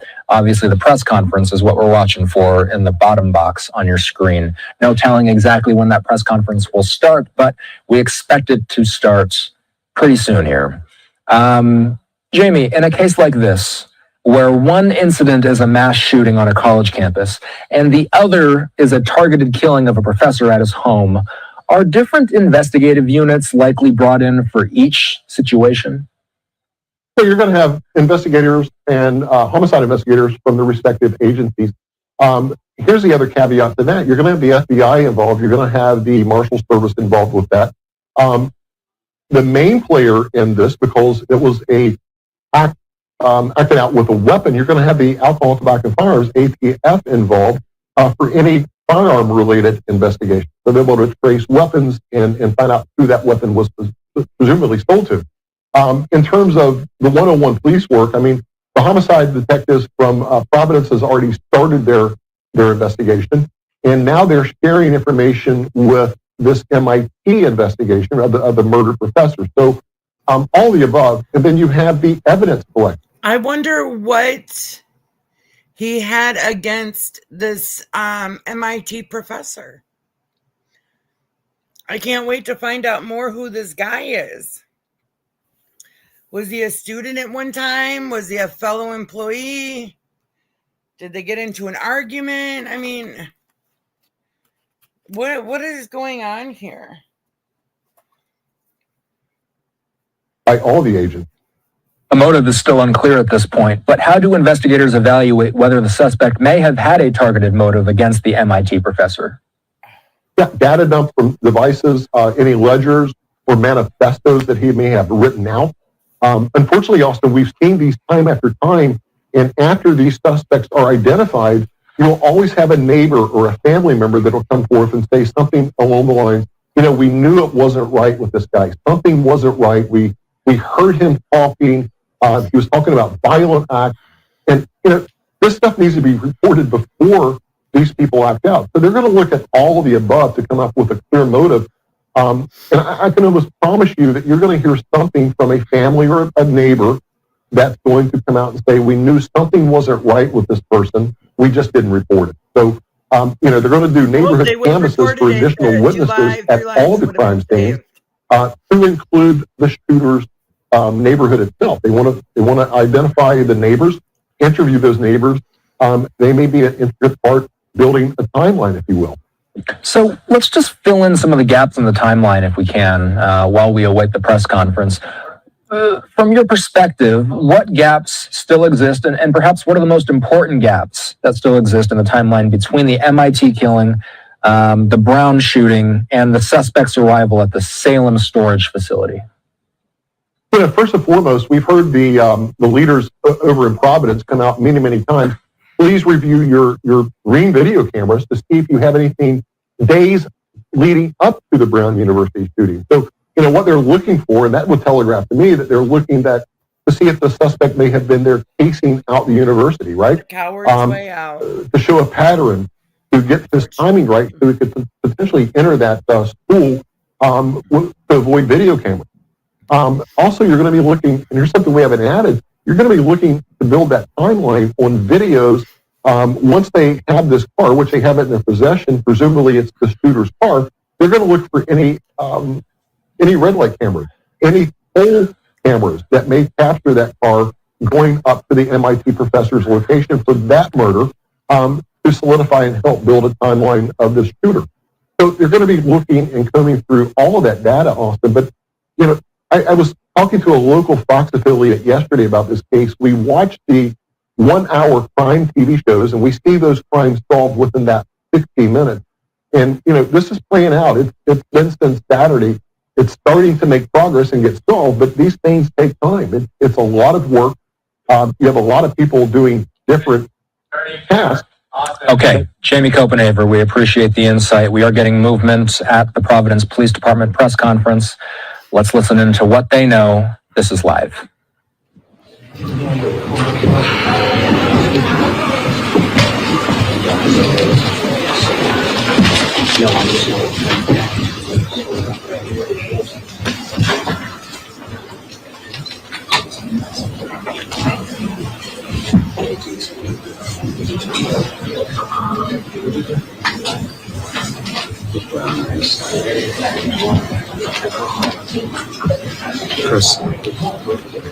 Chris, come over to this side.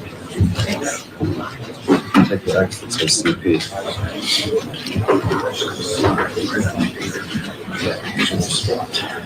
Sure. We got everybody?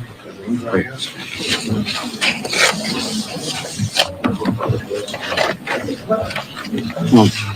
Good evening, everybody. Tonight, our Providence neighbors can finally breathe a little easier. In a minute, Colonel Perez will share the latest details on the investigation, but I want to thank the people of Providence for stepping up and coming together during an extraordinarily difficult time. I know this has been hard on all of us. Over the past 5 days, minutes have felt like hours, but the people of Providence have done what we're best at. We've leaned on one another, come together and supported one another, and showed the nation what a tight-knit community looks like. It was because of the information provided to us by neighbors and the tireless work of our Providence Police Department, the Rhode Island State Police, the FBI, the ATF, and many other federal partners. The incredible prosecutorial advice and guidance that we received from the Attorney General's office, we all worked well together to be able to identify this suspect. I know we will have a lot of questions still, and we will continue to work to get those answers. But it is a great honor for me to turn this over He needs to stop to our with the Chief of Police, Colonel Oscar Perez, and I will say on behalf of the people of Providence, we owe him and every member of the Providence Police Department the deepest debt of gratitude. Colonel? Well, first and foremost, I want to offer my deepest condolences to the families, the victims. It was for them that this work was put together to make sure that they get the justice that they deserve and to ensure that this person was held accountable. Second thing I'll tell you is that I'm extremely proud of this department, actually the officers, the detectives, the real-time crime center, the community response team, the intelligence division, the narcotics division, the task force. This past Saturday, as you all know, December 13, Providence Police Department and Brown University Police Department responded to this horrific tragedy at Brown University 184 Hope. Our officers were there within minutes. That same day, Providence Police detectives immediately went to work. Looking for video footage to see who this individual was and who was responsible. A person of interest was identified from that video footage. The person of interest was observed down Hope Street, turning onto Waterman Street, and that was one of the first videos that we released. At the same time, every federal agency you can think of was reaching out to the Providence Police Department and responded to the capital city. Images were shared with media within hours. Persons of interest it was the same individual that has been the focus of this investigation since the beginning. All the new images that we received of this person of interest were shared with the media continuously over the past 6 days. This critical evidence was collected with the use of public assistance. As the mayor stated, I'm proud to be the chief of police of this city. I'm proud to be a product of this city for the reasons that the mayor stated. The community stepped up. It was all about groundwork, public assistance, interviews of individuals, and good old-fashioned policing. That is the type of police work that every police officer in this nation reminds themselves of, and that many do not understand. And that is critically important and often succeeds where technology alone cannot. We looked at financial records, we looked at video footages, and in the specific incident, it was actually a video that provided us with a description of a vehicle. That was corroborated through a tip that was received to the tip center. That room was packed with detectives, agents receiving calls on a daily basis. We started early and left late. Then Flock and the LPR was able to provide us with this description of this vehicle. That vehicle was picked up by Flock, which led us to a car rental place in Massachusetts. Through that, the agents and their work as well were able to get us footage of this individual, as well as a copy of the agreement, which provided his real name. The video of that subject matched the description of that person of interest that this police department was desperate to put handcuffs on. That individual was identified as Claudio Neves Valenti, date of birth, and he was a 48-year-old man. He was a Brown student. He was a Portuguese national, and his last known address was in Miami, Florida. And I will tell you that he took his own life tonight.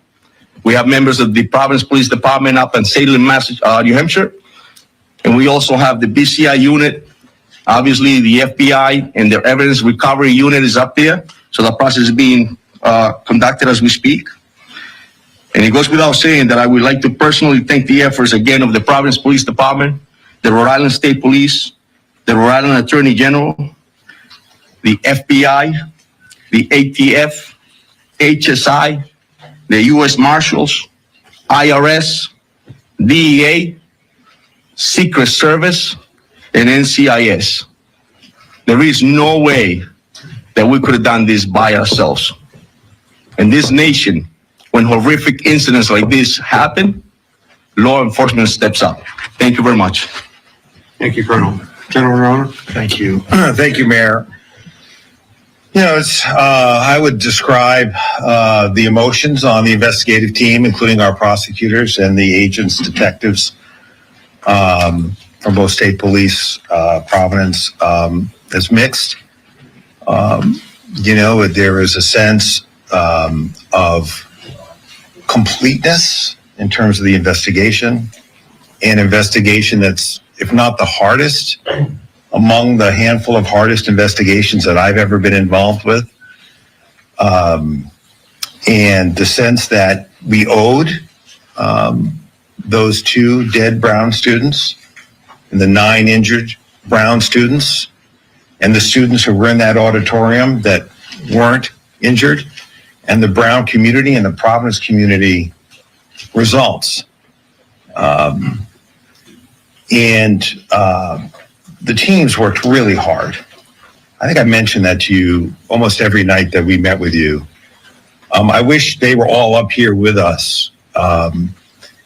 We wouldn't fit here, but it was remarkable to see the cooperation between the FBI agents, the ATF agents, the HSI agents, the Providence police detectives, the state police detectives, our prosecutors. And I will say that everybody brought a certain expertise to the table, but it is nevertheless a sad moment when you think about those young people who were hurt, injured, or worse, or 2 of them are now deceased. You know, to me, this was always going to be an investigation where something was going to break it open. We were going to pull threads. We were going to gather evidence that would lead us in a particular direction. And I will say that if we were with you less than, well, I guess now more than 24 hours ago, we had that picture of that second individual. And I would say within an hour, no more than 2, I think it was under an hour, that person came forward to 2 Providence police officers over on the east side and said he had information, that he was that person and he had information that could help this case.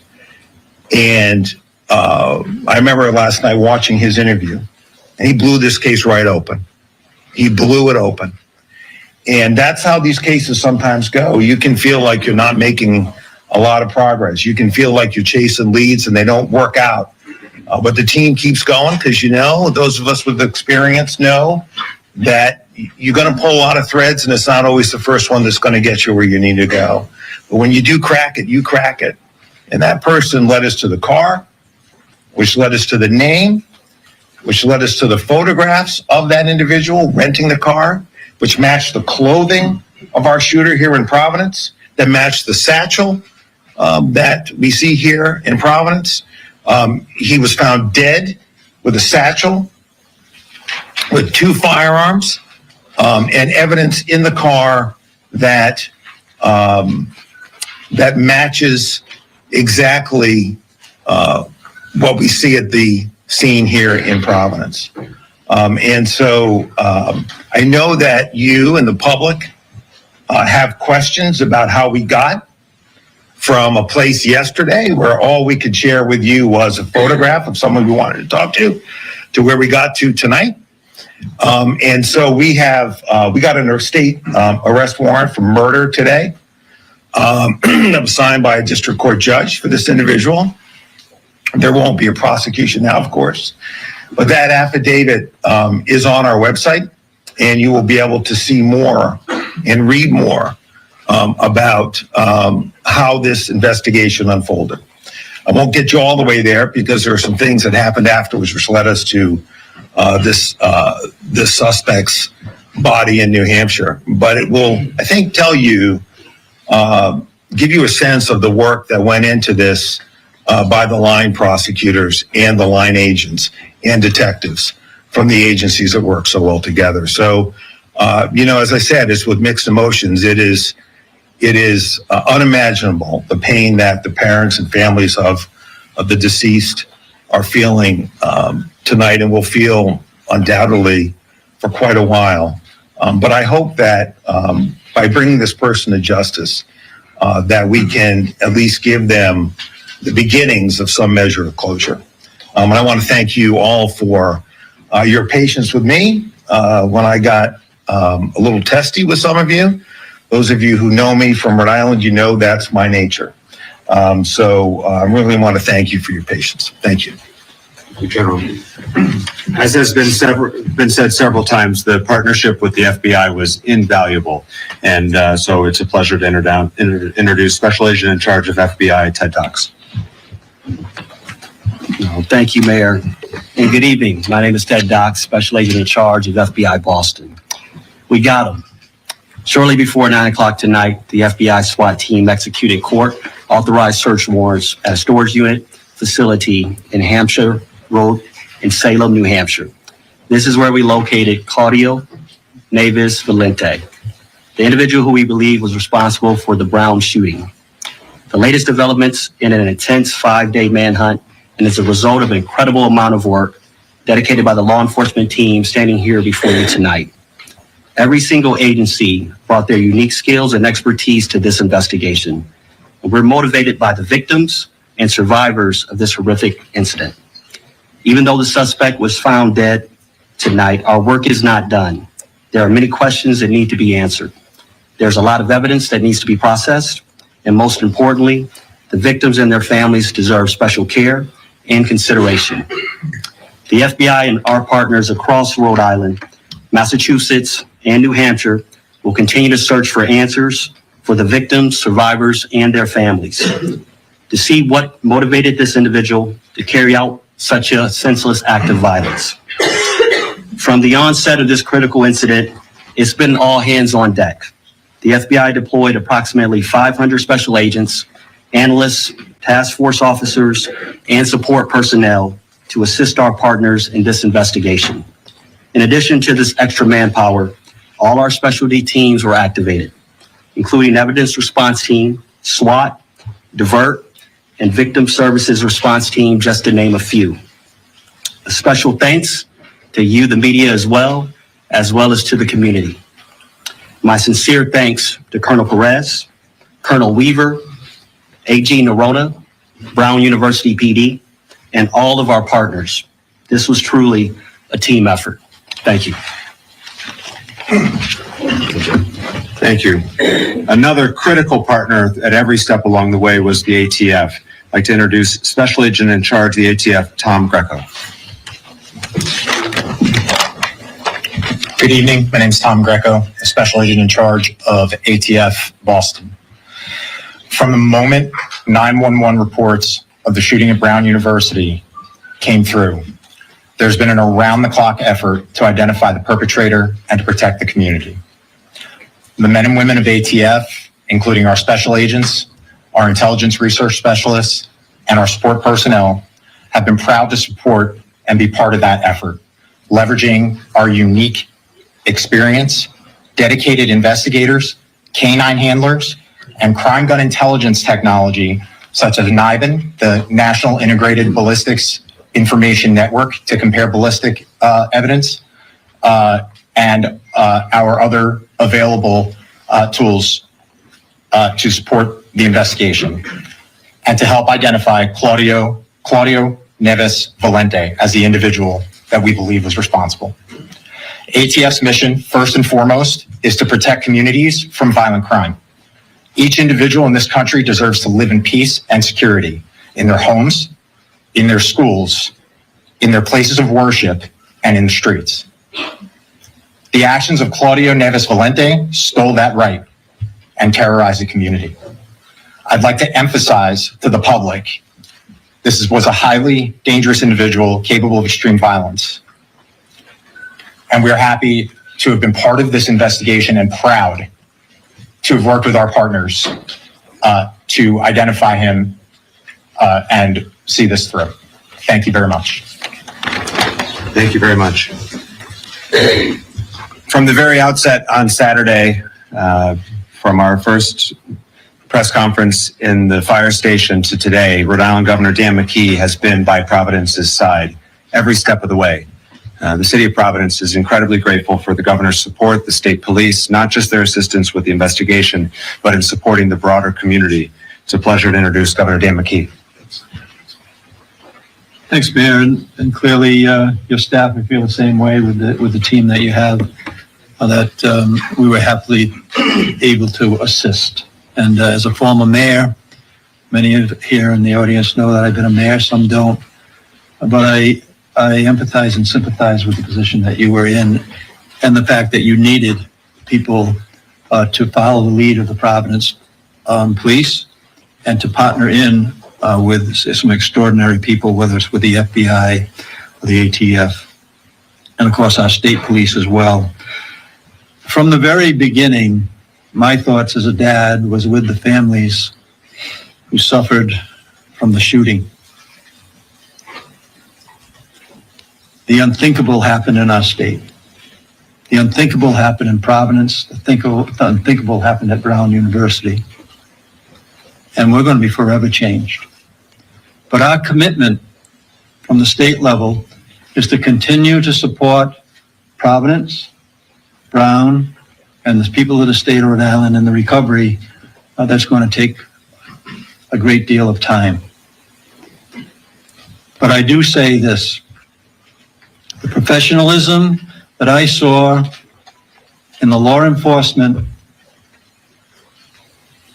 should make everyone that lives in our state and beyond our borders feel very safe. These things happen, but it requires some professional help in law enforcement to bring it to the conclusion that we've been able to bring it to. So, Colonel, thank you, everybody involved. And again, we will stand with Providence and Brown University and the people of the state of Rhode Island to provide the help that will be needed in the recovery in a trauma like this. Thank you, Governor. Throughout the year, the Rhode Island State Police is an incredible partner to Providence, but during this investigation, their support was invaluable. I introduce Colonel of State Police, Colonel Weaver.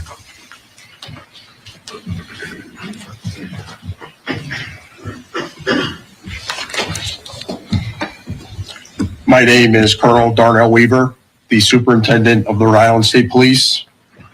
I want to begin by recognizing the excellent and exceptional efforts of the Providence Police Department and Colonel Oscar Perez. From the very first moments of this investigation, the Providence Police Department has worked collaboratively and relentlessly day and night on this investigation while protecting our capital city. Their detectives followed facts, developed evidence, and pursued every credible lead. Colonel Perez's leadership has been steady and decisive, focused on identifying the person responsible for this tragedy. As always, our troopers stepped up, working shoulder to shoulder with the Providence Police and our local, state, and federal partners. I want to give particular recognition to our detectives, whose diligence and dedication contributed to this investigation. Our detectives and division leadership operated as a unified team, sharing intelligence, resources, and expertise. This has truly been an all-hands-on-deck investigation, as virtually every trooper has taken extra shifts to help support the efforts in Providence, and I have never been prouder to be a member of the Rhode Island State Police. This year marks the 100th anniversary of the Rhode Island State Police, and this case stands out among one of the most challenging in our state's history. The sheer volume of digital evidence, the complexity of the investigation, and the intense public interest laid an extraordinary demands on everyone involved. Despite that pressure, investigators remain disciplined, methodical, and focused on facts. We are grateful for the assistance of the public, particularly those who shared our information, provided tips, and gave us doorbell camera footage and access to their property. We are also thankful for the ongoing support of Rhode Islanders. We know that you have been with us through this entire investigation. I also want to be very clear about something else. Criminal investigations are grounded in evidence, not speculation or online commentary. The endless barrage of misinformation, disinformation, rumors, leaks, and clickbait were not helpful in this investigation. Distractions and unfounded criticisms do not support this work. They complicate it and threaten to undermine the justice we seek for the victims and the grieving families. Despite these challenges, good police work prevailed, and we have lessons that we can bring forward from these long days ahead. To the Brown University community and the people of Rhode Island, be assured that this case reflects the law enforcement community and what we are capable of, and that we are committed to this state. We will continue to support the victims and the broader community as the healing continues. Thank you. Thank you, Colonel. Providence is so proud to be home to Brown University, and we are committed to working together with them in the future as they help heal their community as we do our broader Providence community. We continue to give condolences to the deceased and our prayers to those who are recovering. The leader of Brown has been a great partner through this whole process. I'd like to introduce President Christina Paxson from Brown University. Thank you. Nothing can really fully bring closure to the lives that have been shattered over the past week, but this may allow our community to move forward and begin a path of repair and recovery and healing. I want to thank the dedicated law enforcement agencies that have worked so tirelessly on this case, really around the clock, as well as our neighbors and others who participated in giving tips and helping with the investigation. We hope that this outcome tonight brings an increased sense of safety for our community at Brown and in the surrounding area. This has been a period of great fear and anxiety for many people, and now perhaps some form of relief. Truly, this week has been devastating for our community in a number of ways, including the experiences that members of our community have had with being targeted by online rumors and accusations. And I hope that this development also means an end to this truly troubling activity. So we remain focused on the safety and security of our community and in support for the victims of this senseless violence. Now, we know the public and our own Brown community members will want to know more about the individual now identified by law enforcement as the suspect in last weekend's shooting. And we can confirm the following to the best of our knowledge, based on our review in the very short time since law enforcement authorities made us aware of this development. And we provided this information to law enforcement as they build their case and wrap up the investigation. So Claudia Manuel Neves Valente was enrolled at Brown from the fall of 2000 to the spring of 2001. He was admitted to Brown's graduate school to study in the Master's of Science PhD program in physics, beginning on September 1st, 2000. And he took a leave of absence effective April 2001 before formally withdrawing effective July 31st, 2003. During his time at Brown, Nueves Valente was enrolled only in physics classes, The majority of physics classes at Brown have always been held within the Barris and Hawley classrooms and labs. Now, detailed records indicating where specific courses were held don't extend back to 2001.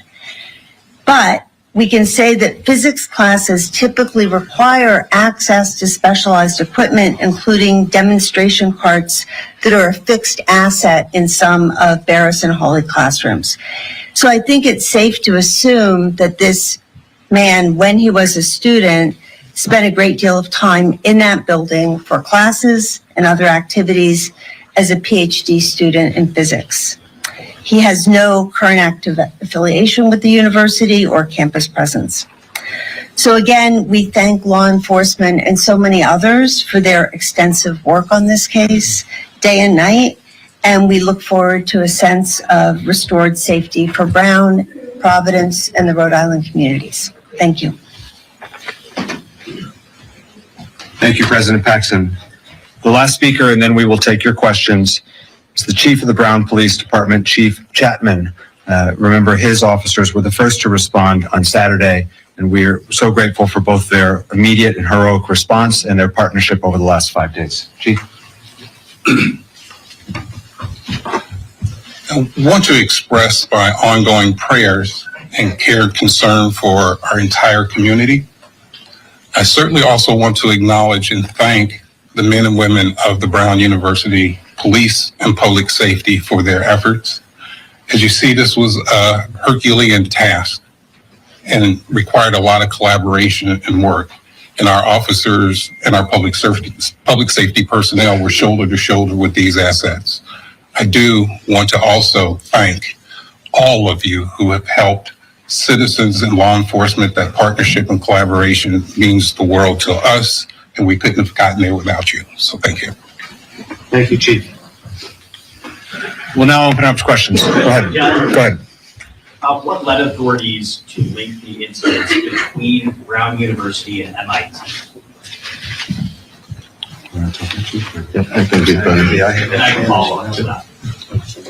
Yeah, I'll start. I'll just tell you that a lot of the information and evidence that we ended up gathering linked us to a connection up in Massachusetts, but obviously at the MIT. But I feel a respect to the authorities in Mass as well as the FBI that's for them to comment. But I'll tell you that the groundwork that started in the city of Providence by our detectives, the detective division under the command of Major LaPayan, as well as the federal partners that we had in our room upstairs, and ATF, the FBI, led us to that connection. And so that was great work.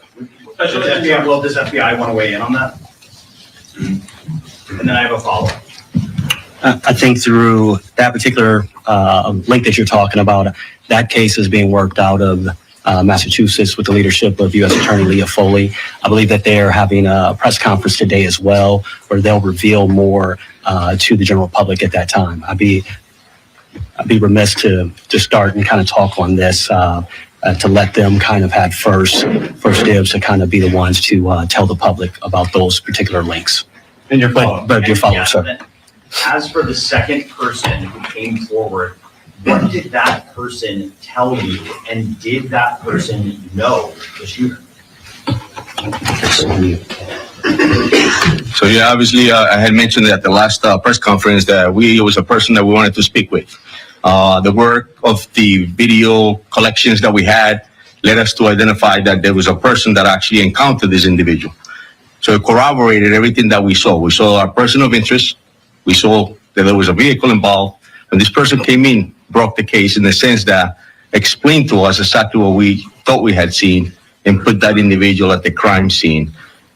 Obviously, that was the break, because we knew that we were in the right direction to ensure that we were going after this individual. Obviously, took his life. Colonel. Steve. Thank you, Mayor. Did Mr. Valenti act alone, and is there an anti-Semitism component behind this, do you expect? As far as we know, Steve, he acted alone. And is there an anti-Semitism component to this? No, that we know of, no. John. Colonel, what was the events that led to the storage facility? So was he pursued there? Did he know authorities were going after him. When was he last alive? Like, how did that play out? So it plays out in the sense that we obviously, I just stated, we collected all the evidence. We were able to learn that it was a rental vehicle. We learned about that vehicle.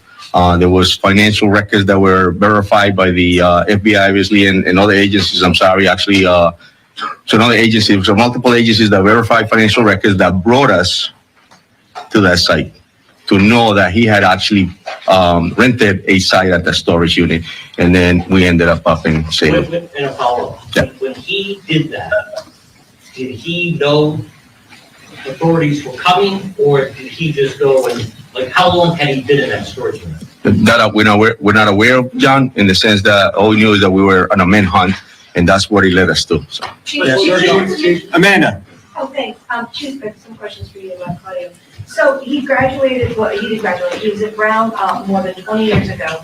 His last known address was in Miami, but now he's here at Brown University, potentially also at MIT. What do you know about what brought him up here? There's going to be unknown answers that we have no answer as far as that. Obviously, came up here and committed this horrific incident and this tragedy, and that's all we knew. Our mission was to ensure that we could find him and bring him to justice. But yeah, no. At this point, correct. And my follow-up is of the evidence that you've collected. Have you collected the handgun that you believe was used in the shooting? Have you collected any type of manifesto or evidence? Have you planned for shooting? So as far as I know, that's the FBI evidence recovery team is up in Salem, New Hampshire, and they're collecting whatever evidence is up there. This happened just now, as before we came up here. Bill. Any criminal history, political affiliations, any social media posts, anything of that sort that you can report to us about Mr. Valenti? Nothing that I know of, Steve. Behind him. Go ahead, white shirt. Is there any indication that Mr. Valenti was planning any future attacks? Nothing that we know of, no. In the way back. Special Agent Docs, can you also tell us if the connection, I know you said you can't talk too much about the MIT, but the fact that it was a physics professor at MIT and in the physics building and he was studying physics, have you tied all that up, and does that lead, why target one person in Massachusetts and then a whole class here in Providence? Yes, it is true that Mr. Valenti was a physics student. Also, we know that the MIT, the victim there, was in that discipline as well. I will tell you that there's multiple phases to an investigation. And so now, in a sense that we know the subject is deceased. Now that investigation continues to find out all of those answers to your question, sir. Did you go to school with a professor? Did you go to school with a professor who was killed? Can Brown answer that? It is believed that in Lisbon, that those two individuals attended the same university in Portugal. You have a follow-up in the back. En español, si nos pudiera decir también más palabras, ya sea ahorita o Muy poquito. Go for it. Sorry, empiezo desde el principio. Lo que nos pueda resumir acerca del caso, ¿qué fue lo que conllevó a que ustedes pudieran dar con el paradero del sospechoso y las conexiones que tuvieron? ¿Cómo llegaron a rastrearlo? Y más que nada, ¿a qué atribuye todo esto? So the question was if I can briefly explain how we got to this individual and what occurred. So, verdaderamente lo que pasó, obviamente el incidente del sábado 13 nos llevó a tomar evidencias, colectar evidencias de videos, de informaciones, y expliqué que es muy importante el trabajo de los policías, los detectives en el piso, haciendo el trabajo duro, recolectando videos, recolectando testimonios. En este tipo de casos recibimos información, obviamente, de los videos que colectamos. Nos dimos cuenta que había un vehículo de interés y una persona de interés desde el principio.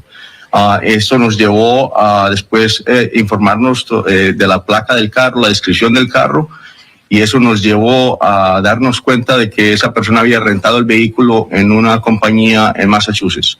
Después de que fue a Massachusetts, cogimos videos de la persona. Esa persona era en la misma descripciones de la persona de interés de nosotros acá en la ciudad de Providence. De ahí pasamos con los agentes federales a investigar un poco más y llegamos a los récords financieros que nos llevó a Salem, New Hampshire, en esta noche. Allá hubo una entrada táctica del equipo del FBI y encontramos que esta persona se había quitado la vida ellos mismos. Ahora estamos investigando más si hay algo que necesitamos saber más de él. Alex. Colonel or AG, is there a note or manifesto of some kind, and is that providing any information about a motive or anything that they might have done later? The FBI recovery team and forensics are up in Salem, New Hampshire. At this point, we don't have any of that. Any indication of why now? What's the significance behind why this happened on Saturday? That we don't know.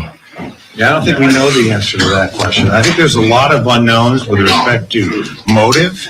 I mean, I think that the real issue here is the key was to identify this person, as we talked about yesterday.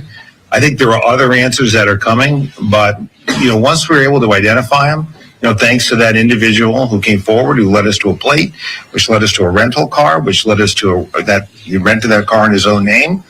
That really broke the case open. But in terms of why Brown, I think that is a mystery. I think there may be something going on in Massachusetts that I'm not fully familiar with because we're working this angle, but I think the Massachusetts authorities may be able to share that. Yeah, I don't think we have any idea why now or why Brown, why these students, why this classroom. That is really unknown to us, and it may become clear. I hope that it does, but it hasn't as of right now. Fox. This is for the Colonel or the Attorney General. At 2:16, there was a surveillance video that showed the second person that apparently blew this case wide open, and also Mr. Valente. You see them disappear behind bushes. Was this second person following the shooter? Did he recognize him and confront him? What was that interaction like? And have a follow-up. That's a great question, and that'll be all explained in the affidavit that the general stated that will be released. But I'll give you a brief sort of explanation about that. The person that we wanted to speak with had an interaction with this individual earlier in the day, then observed him later at that time, what you just stated, and decided that he was going to encounter him and asked him why he was inside Brown. At that point, the subject of interest, Neves, actually ran. He was caught up by our person that we wanted to speak with. There was sort of a conversation between the two of them, and Neves asked him, "Why are you harassing me?" And at that point, the person that brought the case walked away. And that information was critical to us because he was able to corroborate what our detectives were seeing on video, and he was able to provide a great explanation. And my follow-up question Yes. is, why did it take a citizen to notice a suspicious person right next to Brown University and not the police? And also, how long was the vehicle parked where it was? And was it days, hours, minutes? It appeared to be days as far as the evidence. Why would a civilian observe that to be suspicious? It's a great point. And I like the fact that you're mentioning that I'm bringing that up. That's what we should all be doing, right? And it's just personality. Some people are more interested in finding out what others are doing. In this particular case, this person decided that he wanted to, and I'm glad he did. Should the police be interested in that? Not citizens, that's what In the back. Now that the suspect, Attorney General, now that the suspect won't be prosecuted, can you explain what he yelled in the classroom to America tonight so people can Sure. be a little more comfortable? Sure. Was it something, terrorist related? Was it something specific to the kids in that class? Yeah. What did he say? Can you now tell us? Yeah, well, back to that question just for a minute, just to clarify that. They had a interaction in the bathroom in Barris and Holly. So, I don't know, the Providence Police is obviously not going to patrol Barris and Holly. That's a question frankly, for Brown and their police department. So they had an interaction there, and then our citizen, followed him out because to him, as he explained it to us, this guy did not belong there. And so that's why he followed him out. In terms of what was said, I don't know any more today than what I told you yesterday, or the day before. There are some witnesses who said he said nothing. There are some that say he made a barking noise. Don't ask me. I don't know why. And that's it. There is no other spoken word beyond that we are aware of as we stand before you tonight. And we have spoken to everybody that we have been able to locate who's been inside that building. And just to the special agent in charge, my follow-up question is, can you just be clear to the people in Massachusetts, and I know you said the people in Norfolk County investigated the mass, but you did say a few days ago that you talked to the colonel of the state police and said there's no connection between Brookline and what happened here in Rhode Island. But now you're saying there was a connection, so are you saying that he shot Brown University. Then 2 days later, he was at this house in Brookline to shoot this MIT professor. And then he just drove up to Salem, New Hampshire for no reason. How did he get into a storage facility?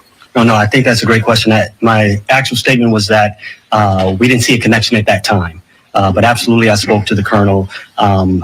Right now, that case is being resided over by U.S. Attorney Leah Foley. They're having a press conference at 10 o'clock tonight, I believe. I think at that time, they will speak to that particular case. I would be getting a little bit ahead of my skis if I spoke to that case without consultation with Leah Foley and her team, as we've been in the trenches working this up to the minute today, sir. I guess 2 days ago, you didn't know they were connected. Now you're saying they appear to be. Yes, and that's how cases often go. I would say at that time, when that question was asked of me, there was no indication of a link at that time. As we've talked throughout this week, these breadcrumbs develop, and we'll see what she has to say today at 10 p.m. If I could I just want to jump in here on that, please. I just want to jump in here on that because it's a good question. It's an important one. So just to put everyone's mind at ease who's listening now, he didn't just drive to some random storage area. We found records with the help of the FBI and others that was his storage area. So he rented a car in Boston. He drove it.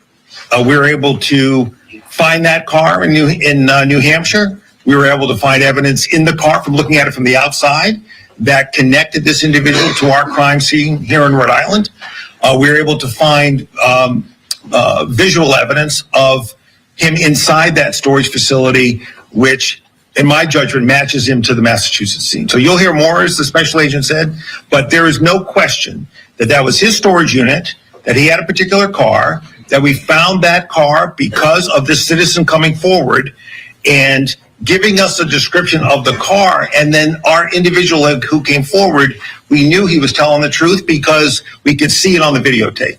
And so that was a series of things that broke this case, and that led us to Salem, where the suspect was found dead. Staff. Believed to be living in Miami. Did he fly here at some point? How long was he in Providence for, and when did he obtain the guns? Go ahead. Yes, yeah, he did, like I said, it will be in the affidavit, but he did fly into Providence, I believe, earlier October, I believe. That's the right date. And what was the other question? I'm sorry, Steph. And did he buy the guns here, or where did he get the guns? So I'm sorry, I can't answer. We don't know the answer to that, Steph, as we stand here right now. Okay, he can't fly with them, so assuming he got them sometime after he arrived. Well, that's possible. What we do know is that he was moving around New England in that October, November, December area. You remember, we just we know that there's a body in New Hampshire. We know that there are guns at the scene. It still remains to be examined, comparing those guns to the ballistics evidence we have in Rhode Island, and I imagine they'll do that in Massachusetts, but again, that's somebody else's investigation. And then, of course, we want to make sure that we match the DNA.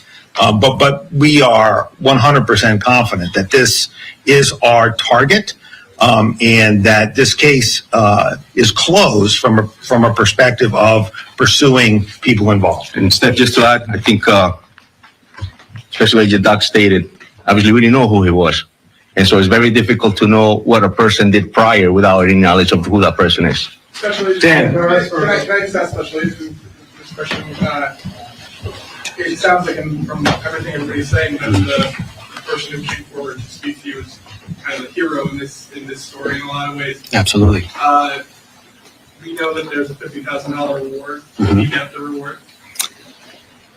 I will say that in this particular situation, that individual will likely get absolutely some aspect of that award.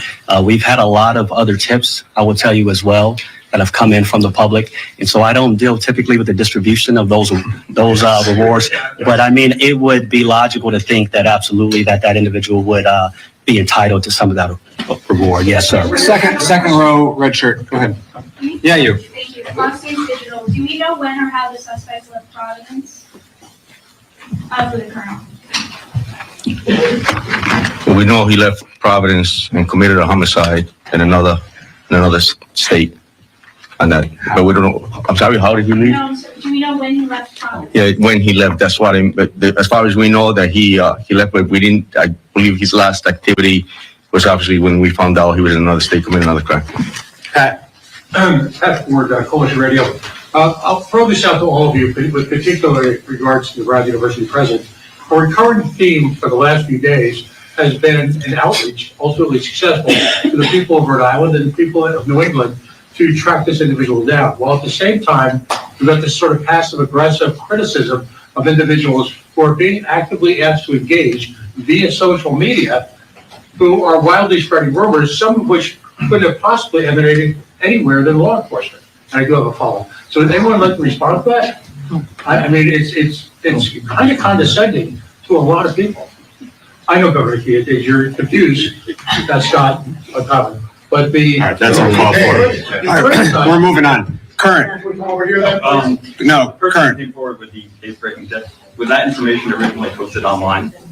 Or was that person encouraged to come forward based on what people online? Correct. There was a tip that was placed online, and obviously we were doing our due diligence to find out who that tipster was.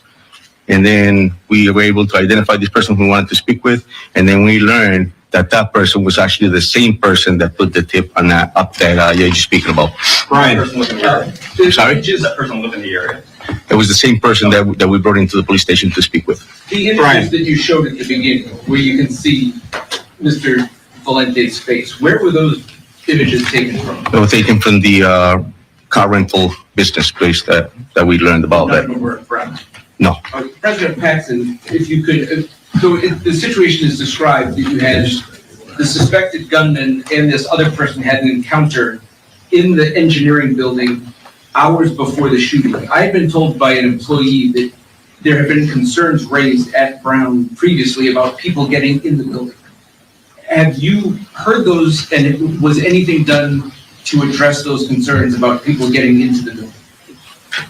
Yeah, I mean, that's a really good question. I think we're going to have to look back and say, you know, we don't know how this person got in. We don't know when they came in. We do know that the building was unlocked that day for exams, and that's something we're going to have to Had you look heard into. concerns from staff members in the past? I about have security not of the- personally heard concerns, but yeah. Dan. President Paxton, Dan Jay from NBC 10. I want to go back to the question I asked you Saturday night when I first arrived on the scene. There were no cameras in this building. And law enforcement, some that are standing up behind you, have said, if Brown had cameras in that part of the building, we would have gotten this guy. And it may have stopped this swirling action. Can you answer that question for me? Well, I don't think we have said the locations of cameras at Brown. But there's no cameras in that we building have- because why would they take it from a rental car agency? We have 1,200 cameras at Brown. But not in that building. We have some in that building. It's a large complex. And I think what you would see is the video evidence in this case, from my perspective, I'm not a law enforcement agent, has been incredibly helpful. The moving of the person around the neighborhood, those video images, they help crack this case. So I think video was important. And as the Attorney General explained at a recent press conference, this individual was not spending his time on the Brown campus. He came into a building on the edge of the campus. He left. He was in the neighborhoods. The investigation focused on the neighborhoods. The video was there. And that was really, really instrumental in cracking the case. But you can ask them. And this is my follow-up, Madam President, if you'd say at the podium. Yes, video played a big role in this case. The neighbor's video, the rental car video, but not the video from the building that he walked in freely both before when he got in the confrontation and when he came back in and decided to kill people.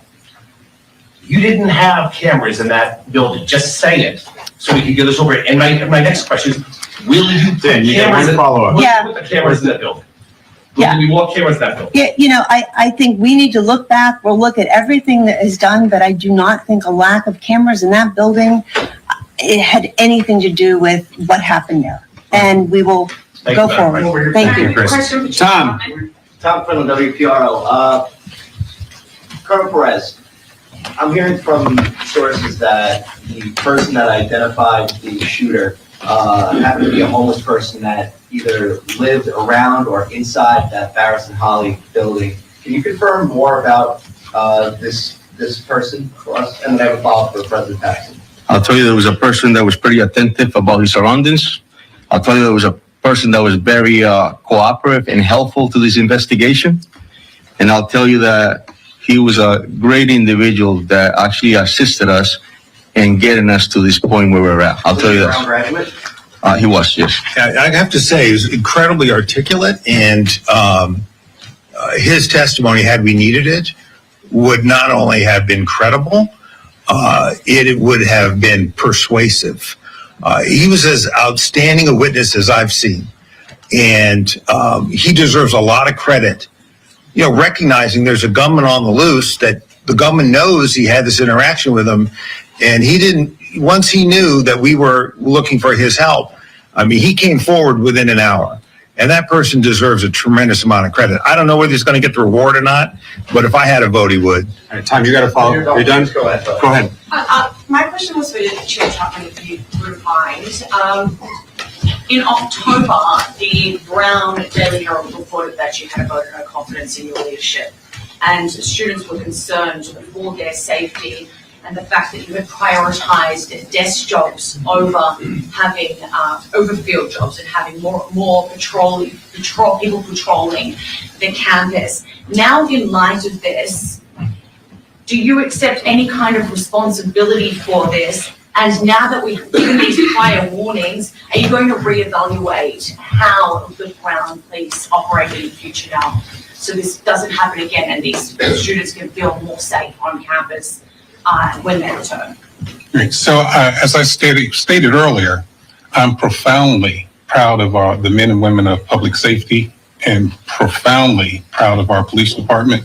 We will continue with the heroic work that they've done and continue to work side by side with our partners. And everything else that comes with that is a continual effort to do what is best for the safety and security of our campus. But will you reassess how the people are allocated within your department? Every single day, we work and endeavor to keep our campus safe, whatever that entails and all that entails. In the back. Yes, Timothy, I was wondering, I did this question for the Colonel. Can you talk about, you said that 2 weapons were found in Melissa's car. Was that one of those weapons, the gun that was used to shoot here at Brown? Has that weapon been found? Can you speak to that? That's all part of this continuing investigation. This just before we came downstairs, actually, as you all were watching, that was developing up in Salem, New Hampshire. Can you say whether or not the weapons were purchased? Hold on a second. Yeah, those firearms were found at the deceased body, not in a car. So he killed himself inside the storage unit, and the firearms were found at his in the area of his thigh and in the area of his feet. It was not in a car. There was evidence that was observed from outside the car that matched our crime scenes, meaning mask, clothing, satchel, which you can see on that video. And there was a main plate over a Florida plate. This guy was changing plates. One of the reasons it was so hard to find was he knew what he was doing. He was changing plates. And so, that's why the collective work of following and finding this car was made more difficult because this guy was changing plates. So we got a main plate and we got a Florida plate on the same car in New Hampshire. Patrick. As he was a. Oh, I'm sorry. Especially, I was just going to add, please. Tom Greco again from ATF. It's okay. As far as the ballistics evidence, I know that the last question concerned matching the guns found to the crime scene. As several people up here have said, this investigation is ongoing and in many ways, in some ways, just beginning. So those weapons that were found at the scene, we will be using our tools such as NIBIN to compare the ballistic evidence to see if we have any matches. So we use those tools to rule things in and to rule them out as well. So we'll be following up on that throughout the remainder of the investigation. Patrick. Neves Valente was a Portuguese national. Under what status was he in the country, and how did he get into the country? Do we know at this point? I have a follow-up question to that. You have that answer? Yeah, I think I do. So as far as we know, he had a student visa. He had came in here with a student visa, and we also had learned that he had applied to get a green card.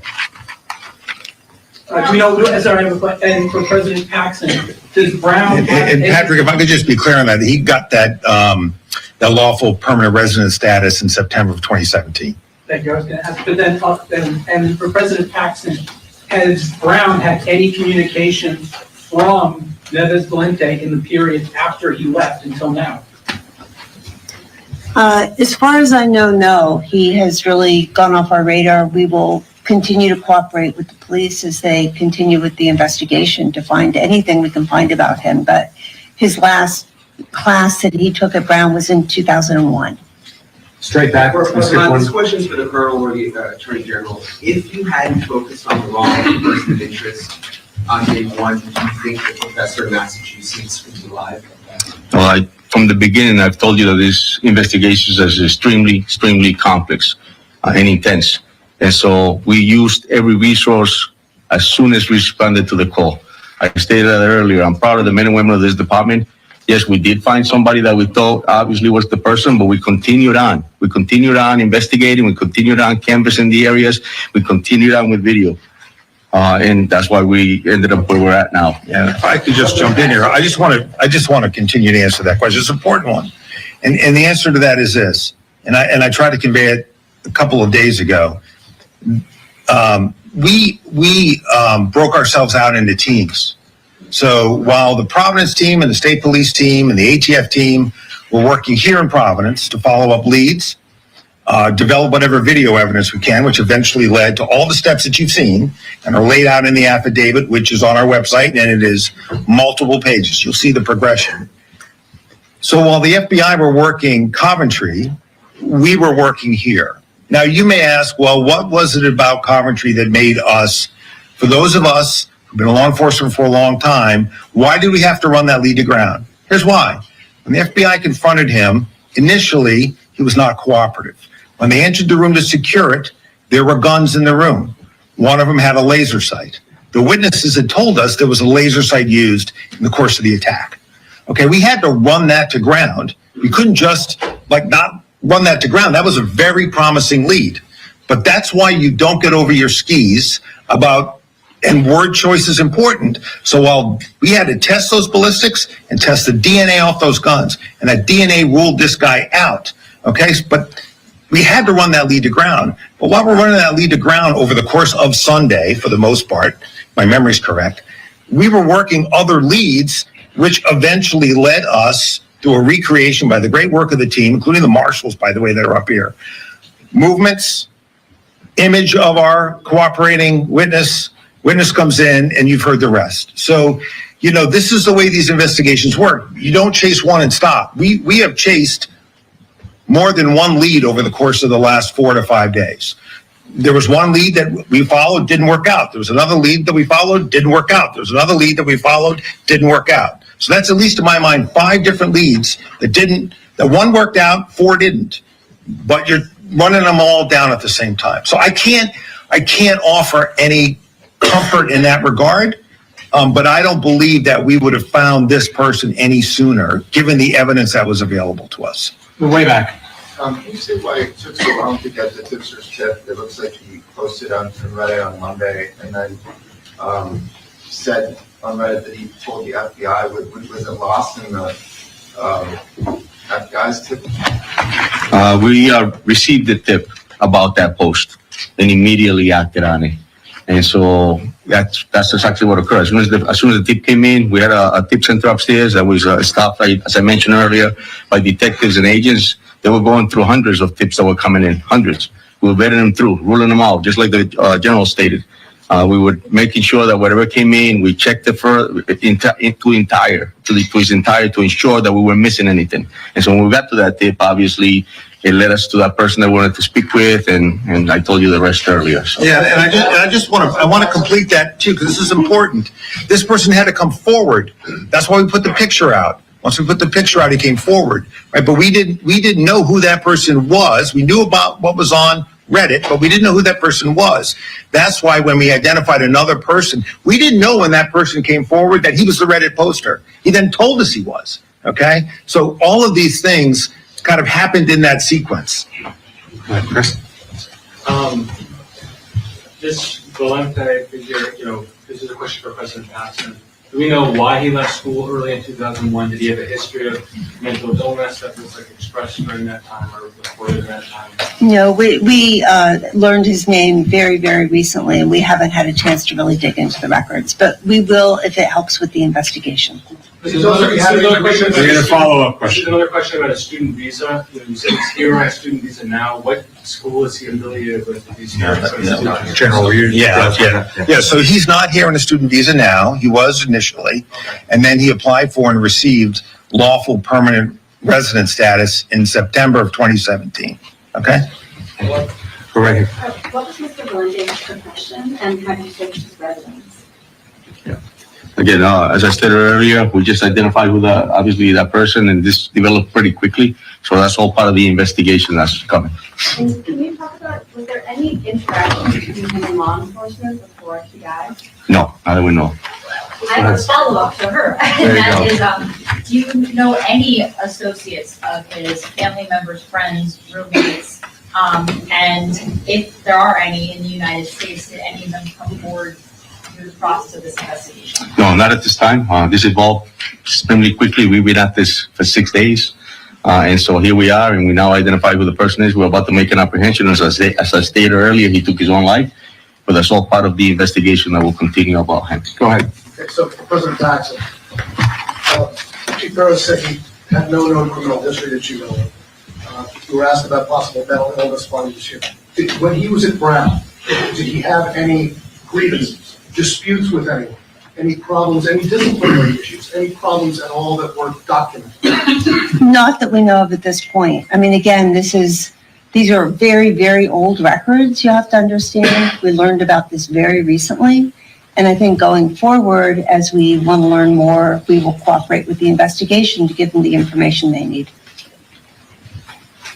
Go ahead, in the white shirt. Hi, Brittany, WCBB. This question is for Colonel Perez. You mentioned that Claudio was the primary suspect, primary focus from the beginning.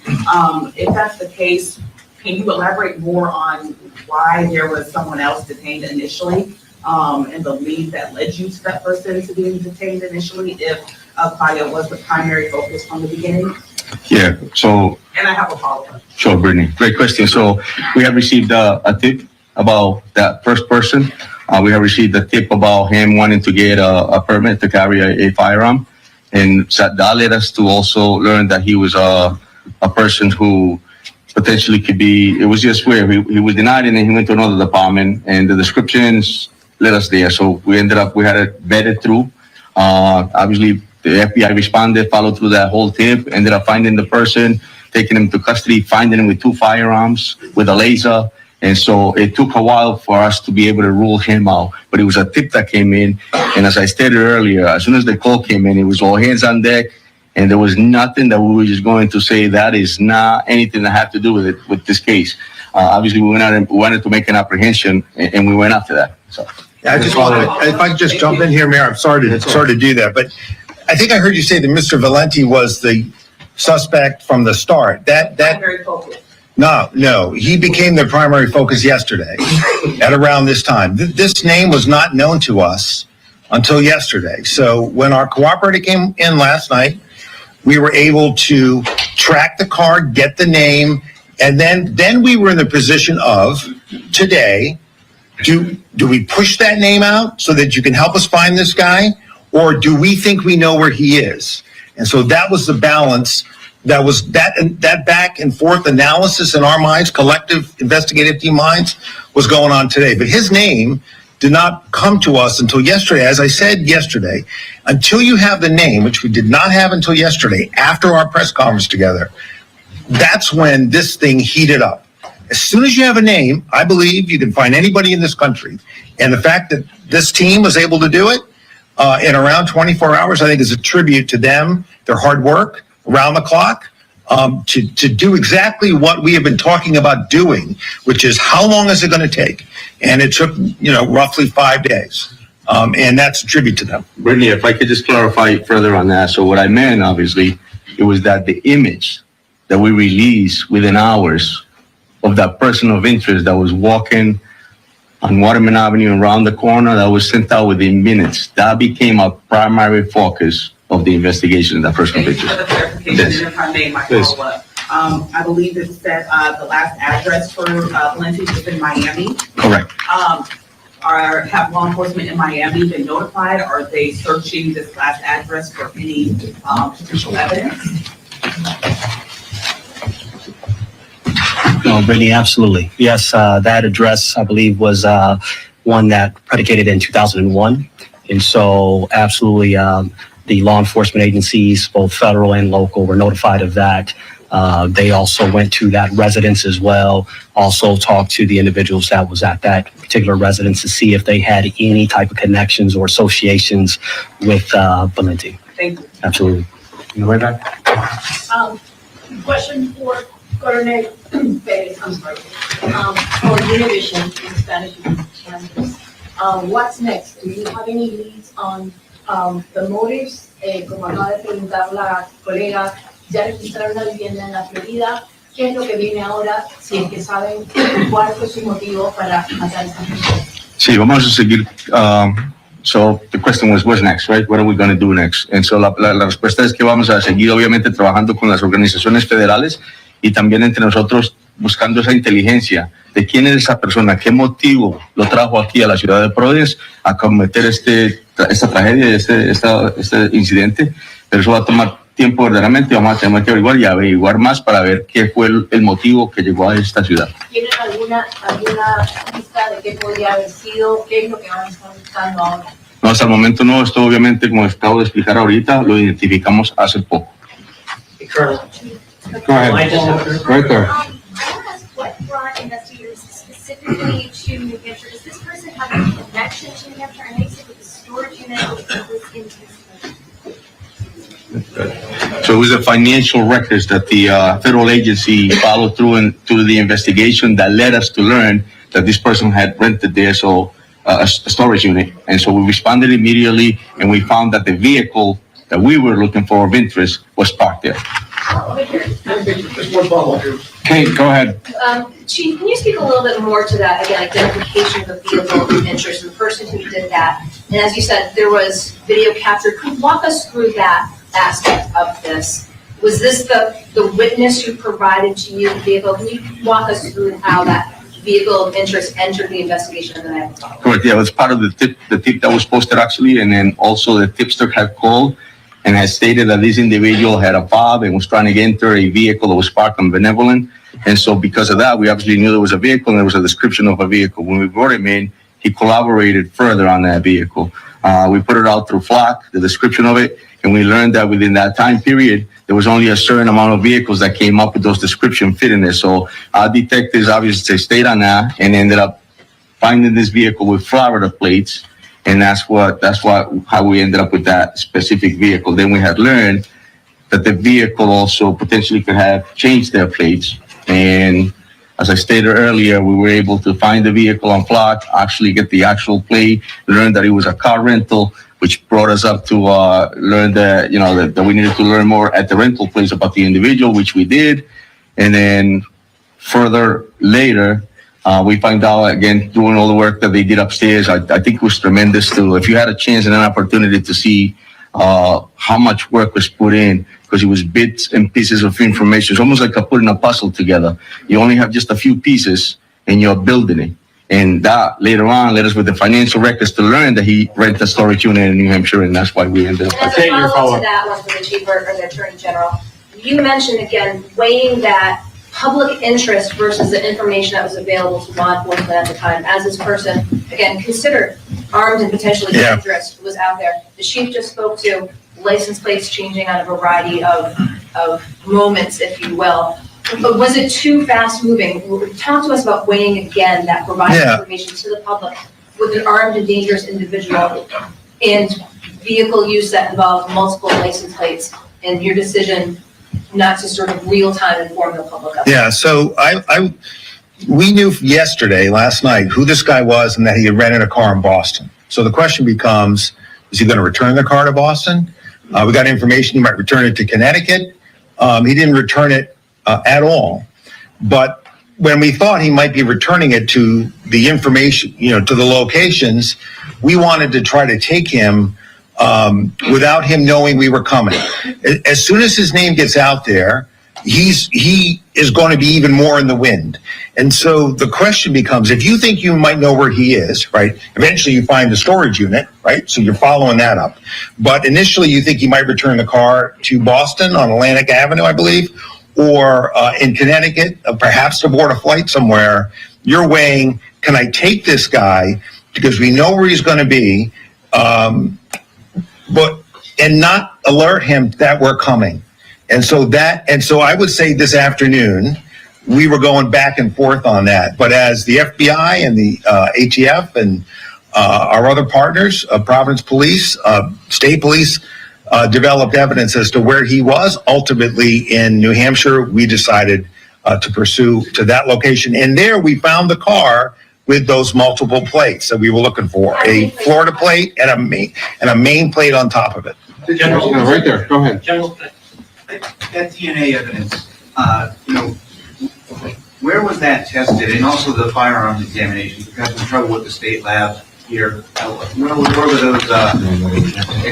I just wanted to touch real quick, and I know ITF is going to be able to answer you that, but that's a great question, Mark. And the reason for that is because when the incident first happened, it was our BCI unit that responded and collected that DNA and protected the integrity of that DNA and sent it out. Thank you. The evidence collected, the DNA and the firearms were sent to the Connecticut State Police Lab. They have the best kept local capabilities to handle that type of evidence and do those type of examinations. Wheeler, go ahead. So is there an understanding of how he got to get the rental car in Boston, or what his movements were in the days and weeks before the shooting? So if there's an understanding how he got to Boston to rent the car, is that? Yeah, like where was he in the days and the weeks before this? Yeah, so we're not sure about that, obviously, because we all started acting on this investigation when the incident happened, and that's when we started to follow through to learn more about it. And remember, we didn't have his name until last night, so I think we'll know more about his movements as we're able to track that name. But the critical thing was, once we knew his name, was where is he right now? Certainly, going backwards, we're going to want to know how he got into the country, when he got here, and all that. But today's mission was get him off the streets where he poses a danger to Rhode Islanders and ultimately the people of New England. Okay, so let's break out of this press conference because we are seeing another press conference starting in Massachusetts. We've heard them alluding that we will learn more from officials in Massachusetts at some point tonight. That press conference starting now. Let's watch.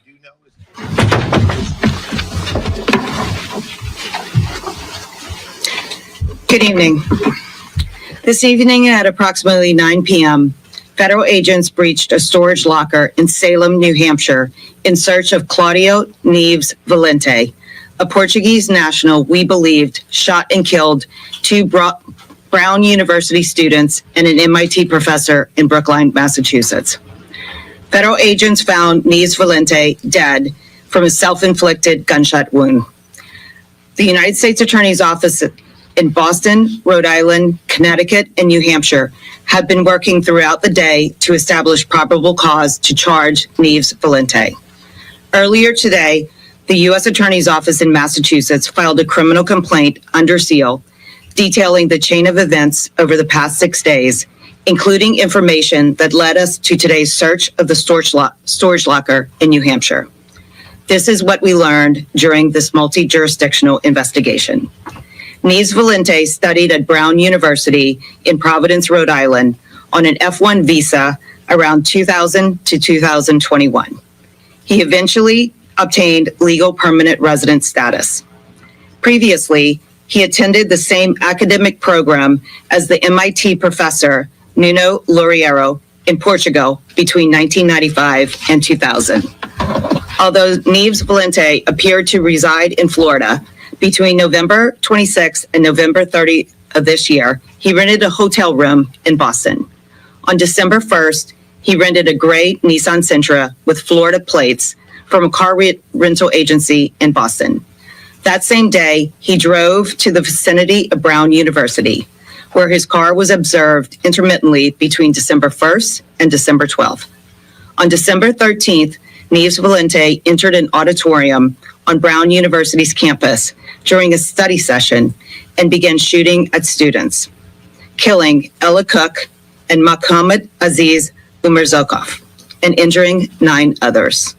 Between December 13th and December 14th, Neves Valente returned to Massachusetts. On December 15th, he murdered MIT professor Nuno Loureiro at Loureiro's home in Brookline, Massachusetts. At some point while he was in Massachusetts, he switched the plates on the Nissan Sentra to an unregistered plate out of Maine. Immediately following Professor Loureiro's murder, Neves Valente drove to a storage facility in Salem, New Hampshire, where he had rented a storage unit in November of this year. Since the December 13th shootings at Brown and the December 15th shooting in Brookline, state, local, and federal law enforcement officials have been working hand in hand around the clock to identify the shooter and prevent him from inflicting further harm. I have said this before and will continue to believe when law enforcement agencies work together, crimes are solved and the public is protected. The information we provided to you tonight would not be possible without the dedicated men and women of law enforcement in multiple districts throughout New England, including the FBI, ATF, HSI, the U.S. Marshal Service, Massachusetts State Police, Rhode Island State Police, Providence Police, Brookline Police, and the Brown University Police. In addition, prosecutors from the Rhode Island Attorney General's Office and the Norfolk County District Attorney's Office, and federal prosecutors from Rhode Island, New Hampshire, and Massachusetts all contributed to this result. I also want to thank Attorney General Pam Bondi for her support in coordinating the federal response. Questions? Can you tell us anything about his motive and the 2 sets of victims and how they might be related and how he might be related to them? That is not information that we can share right now, but as soon as that information becomes available, we will share that with the public. Are you able to say anything of what led you to link the 2 crimes, perhaps initially? Can you repeat the question so they can hear you well? Yes, the question was how were we able to link him to the 2 crimes? So investigators identified the vehicle that he had rented in Boston and then drove to Rhode Island. And he was seen, the vehicle was seen outside of Brown, and there was security footage that showed a person who resembled him. There was financial investigations that were going on in the background that linked him not only to that car, but also to the hotels that he had rented and the car that he had used to not only drive to Rhode Island, but then back to Boston.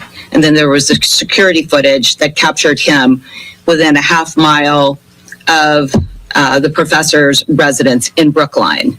And there is a video footage of him entering an apartment building in the location of the professor's apartment.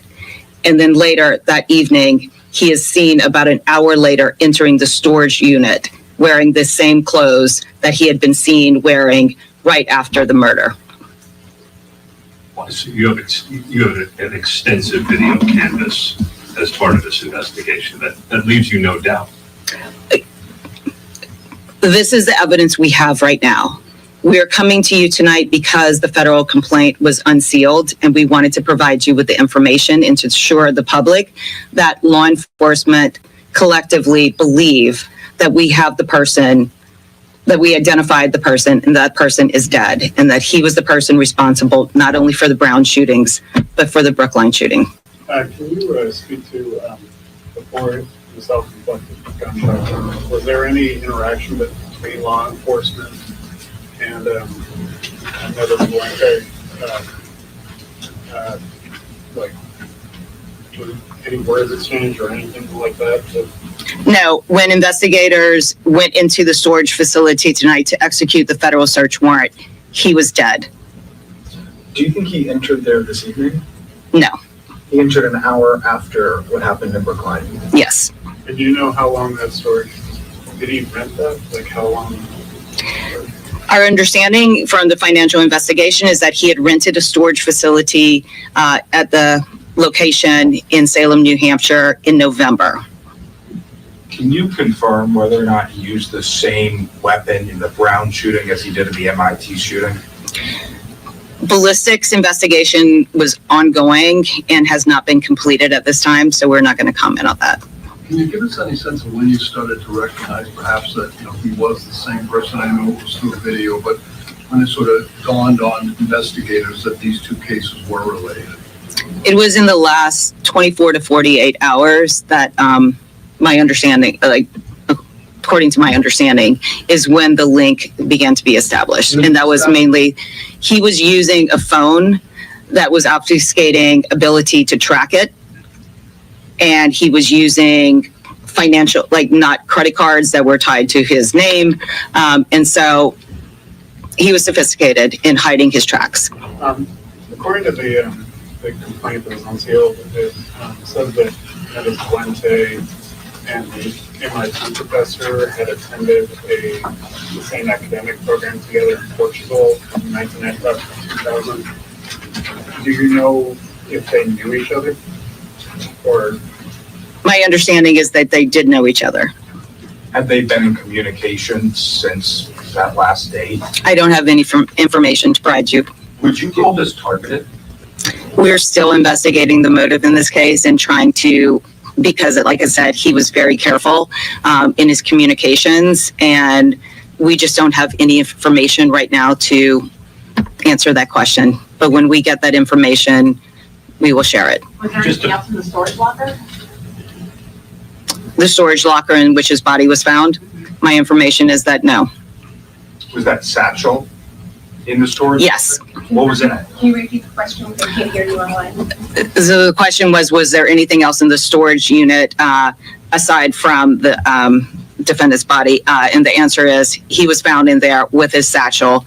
There was nothing else found in there that I am aware of, but they're still in the process of searching that facility right now. Did he kill himself right away? We don't have any information when he killed himself, but he was dead when investigators found his body. Can you tell us anything about his life? Like, I think he said the last known address was in Florida. Like, what he was doing? Was he working? Was he in the field of physics, which he had studied? Any sort of biographical stuff you can tell us about him? Because his identity was only become aware to us in the last 24 hours, I can't provide you with any of that information right now, but I'm sure once we have a full understanding of what he has been doing, where he has been, aside from the time when he entered into New England in November, we will provide that information. Besides the MIT professor, did he know any of the victims at Brown University personally?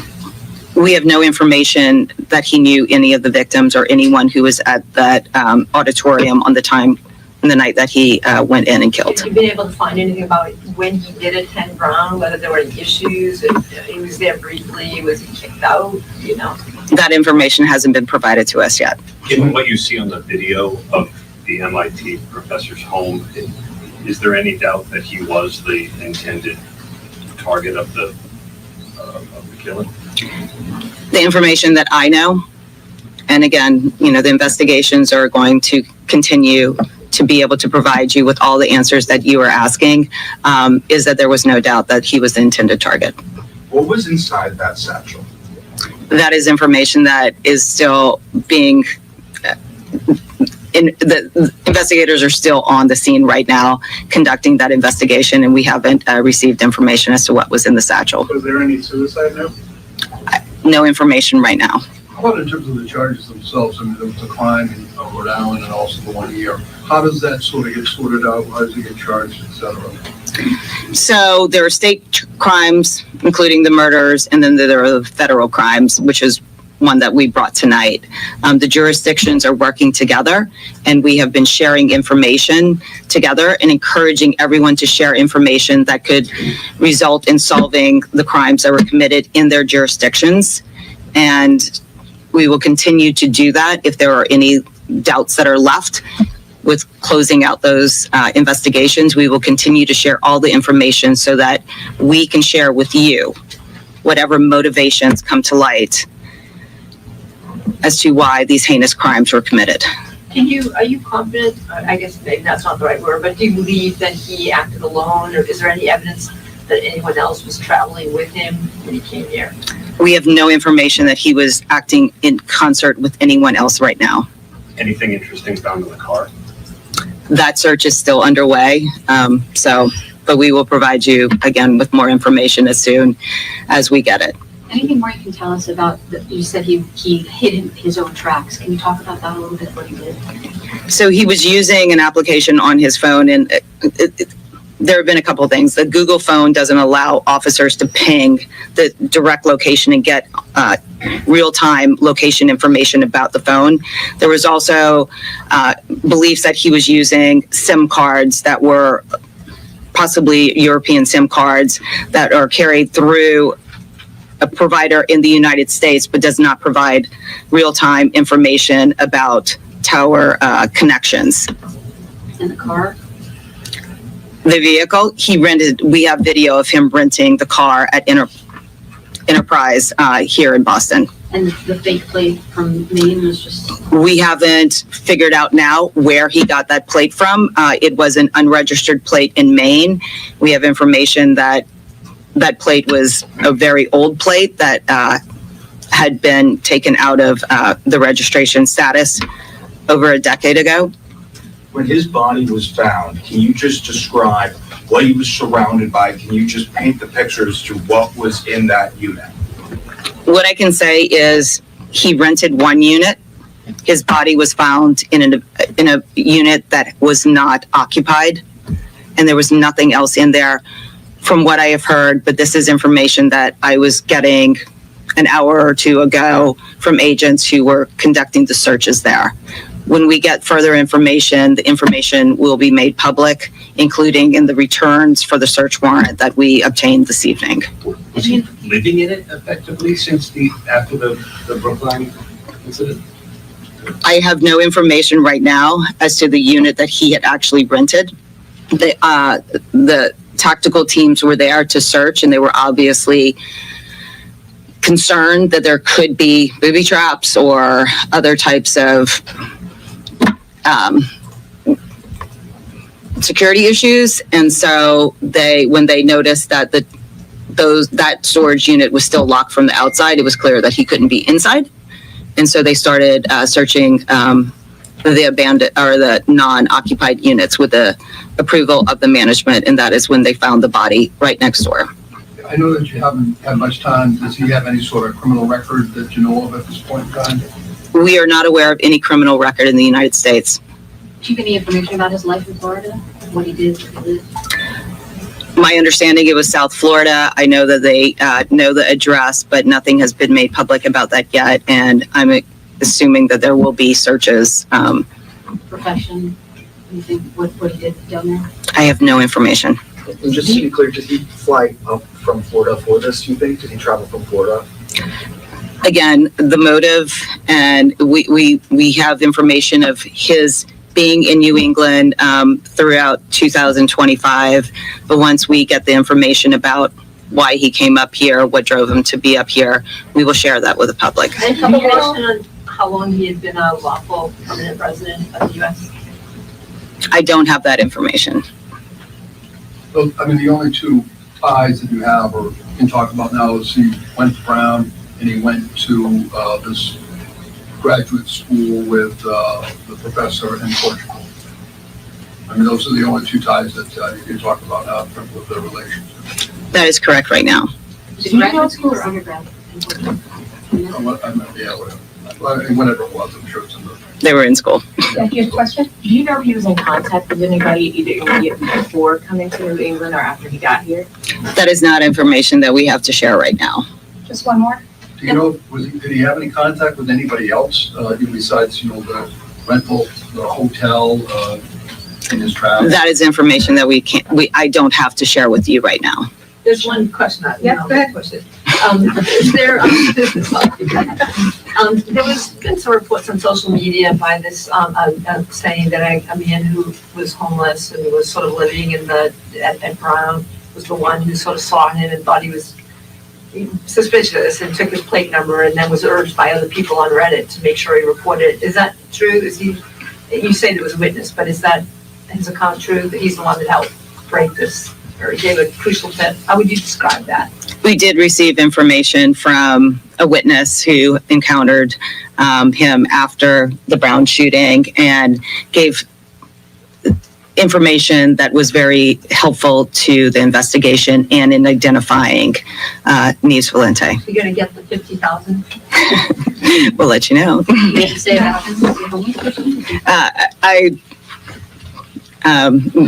The accounts that are on the record right now is what we can comment on, but we will provide, again, more information so that the public will have Thank you, guys. confidence in our investigations. Thank you. Thank you. That was Leah Foley. She's the U.S. Attorney for the District of Massachusetts. An extensive press conference, really wrapping up a marathon of question and answer at two different press conferences. We've been nonstop watching as authorities, first in Providence, explained what they know so far. What you just watched there was Foley. Again, she is the U.S. Attorney for the District of Massachusetts, letting us know what they know from their perspective. This camera on the ground at the scene in southern New Hampshire, about a 45-minute drive north of Boston. That's where this storage facility is. I'm Austin Westfall. I'm going to recap everything. All right. Thank you for being here. Please don't forget to like, share, and subscribe. I will see you in the next one. Bye-bye.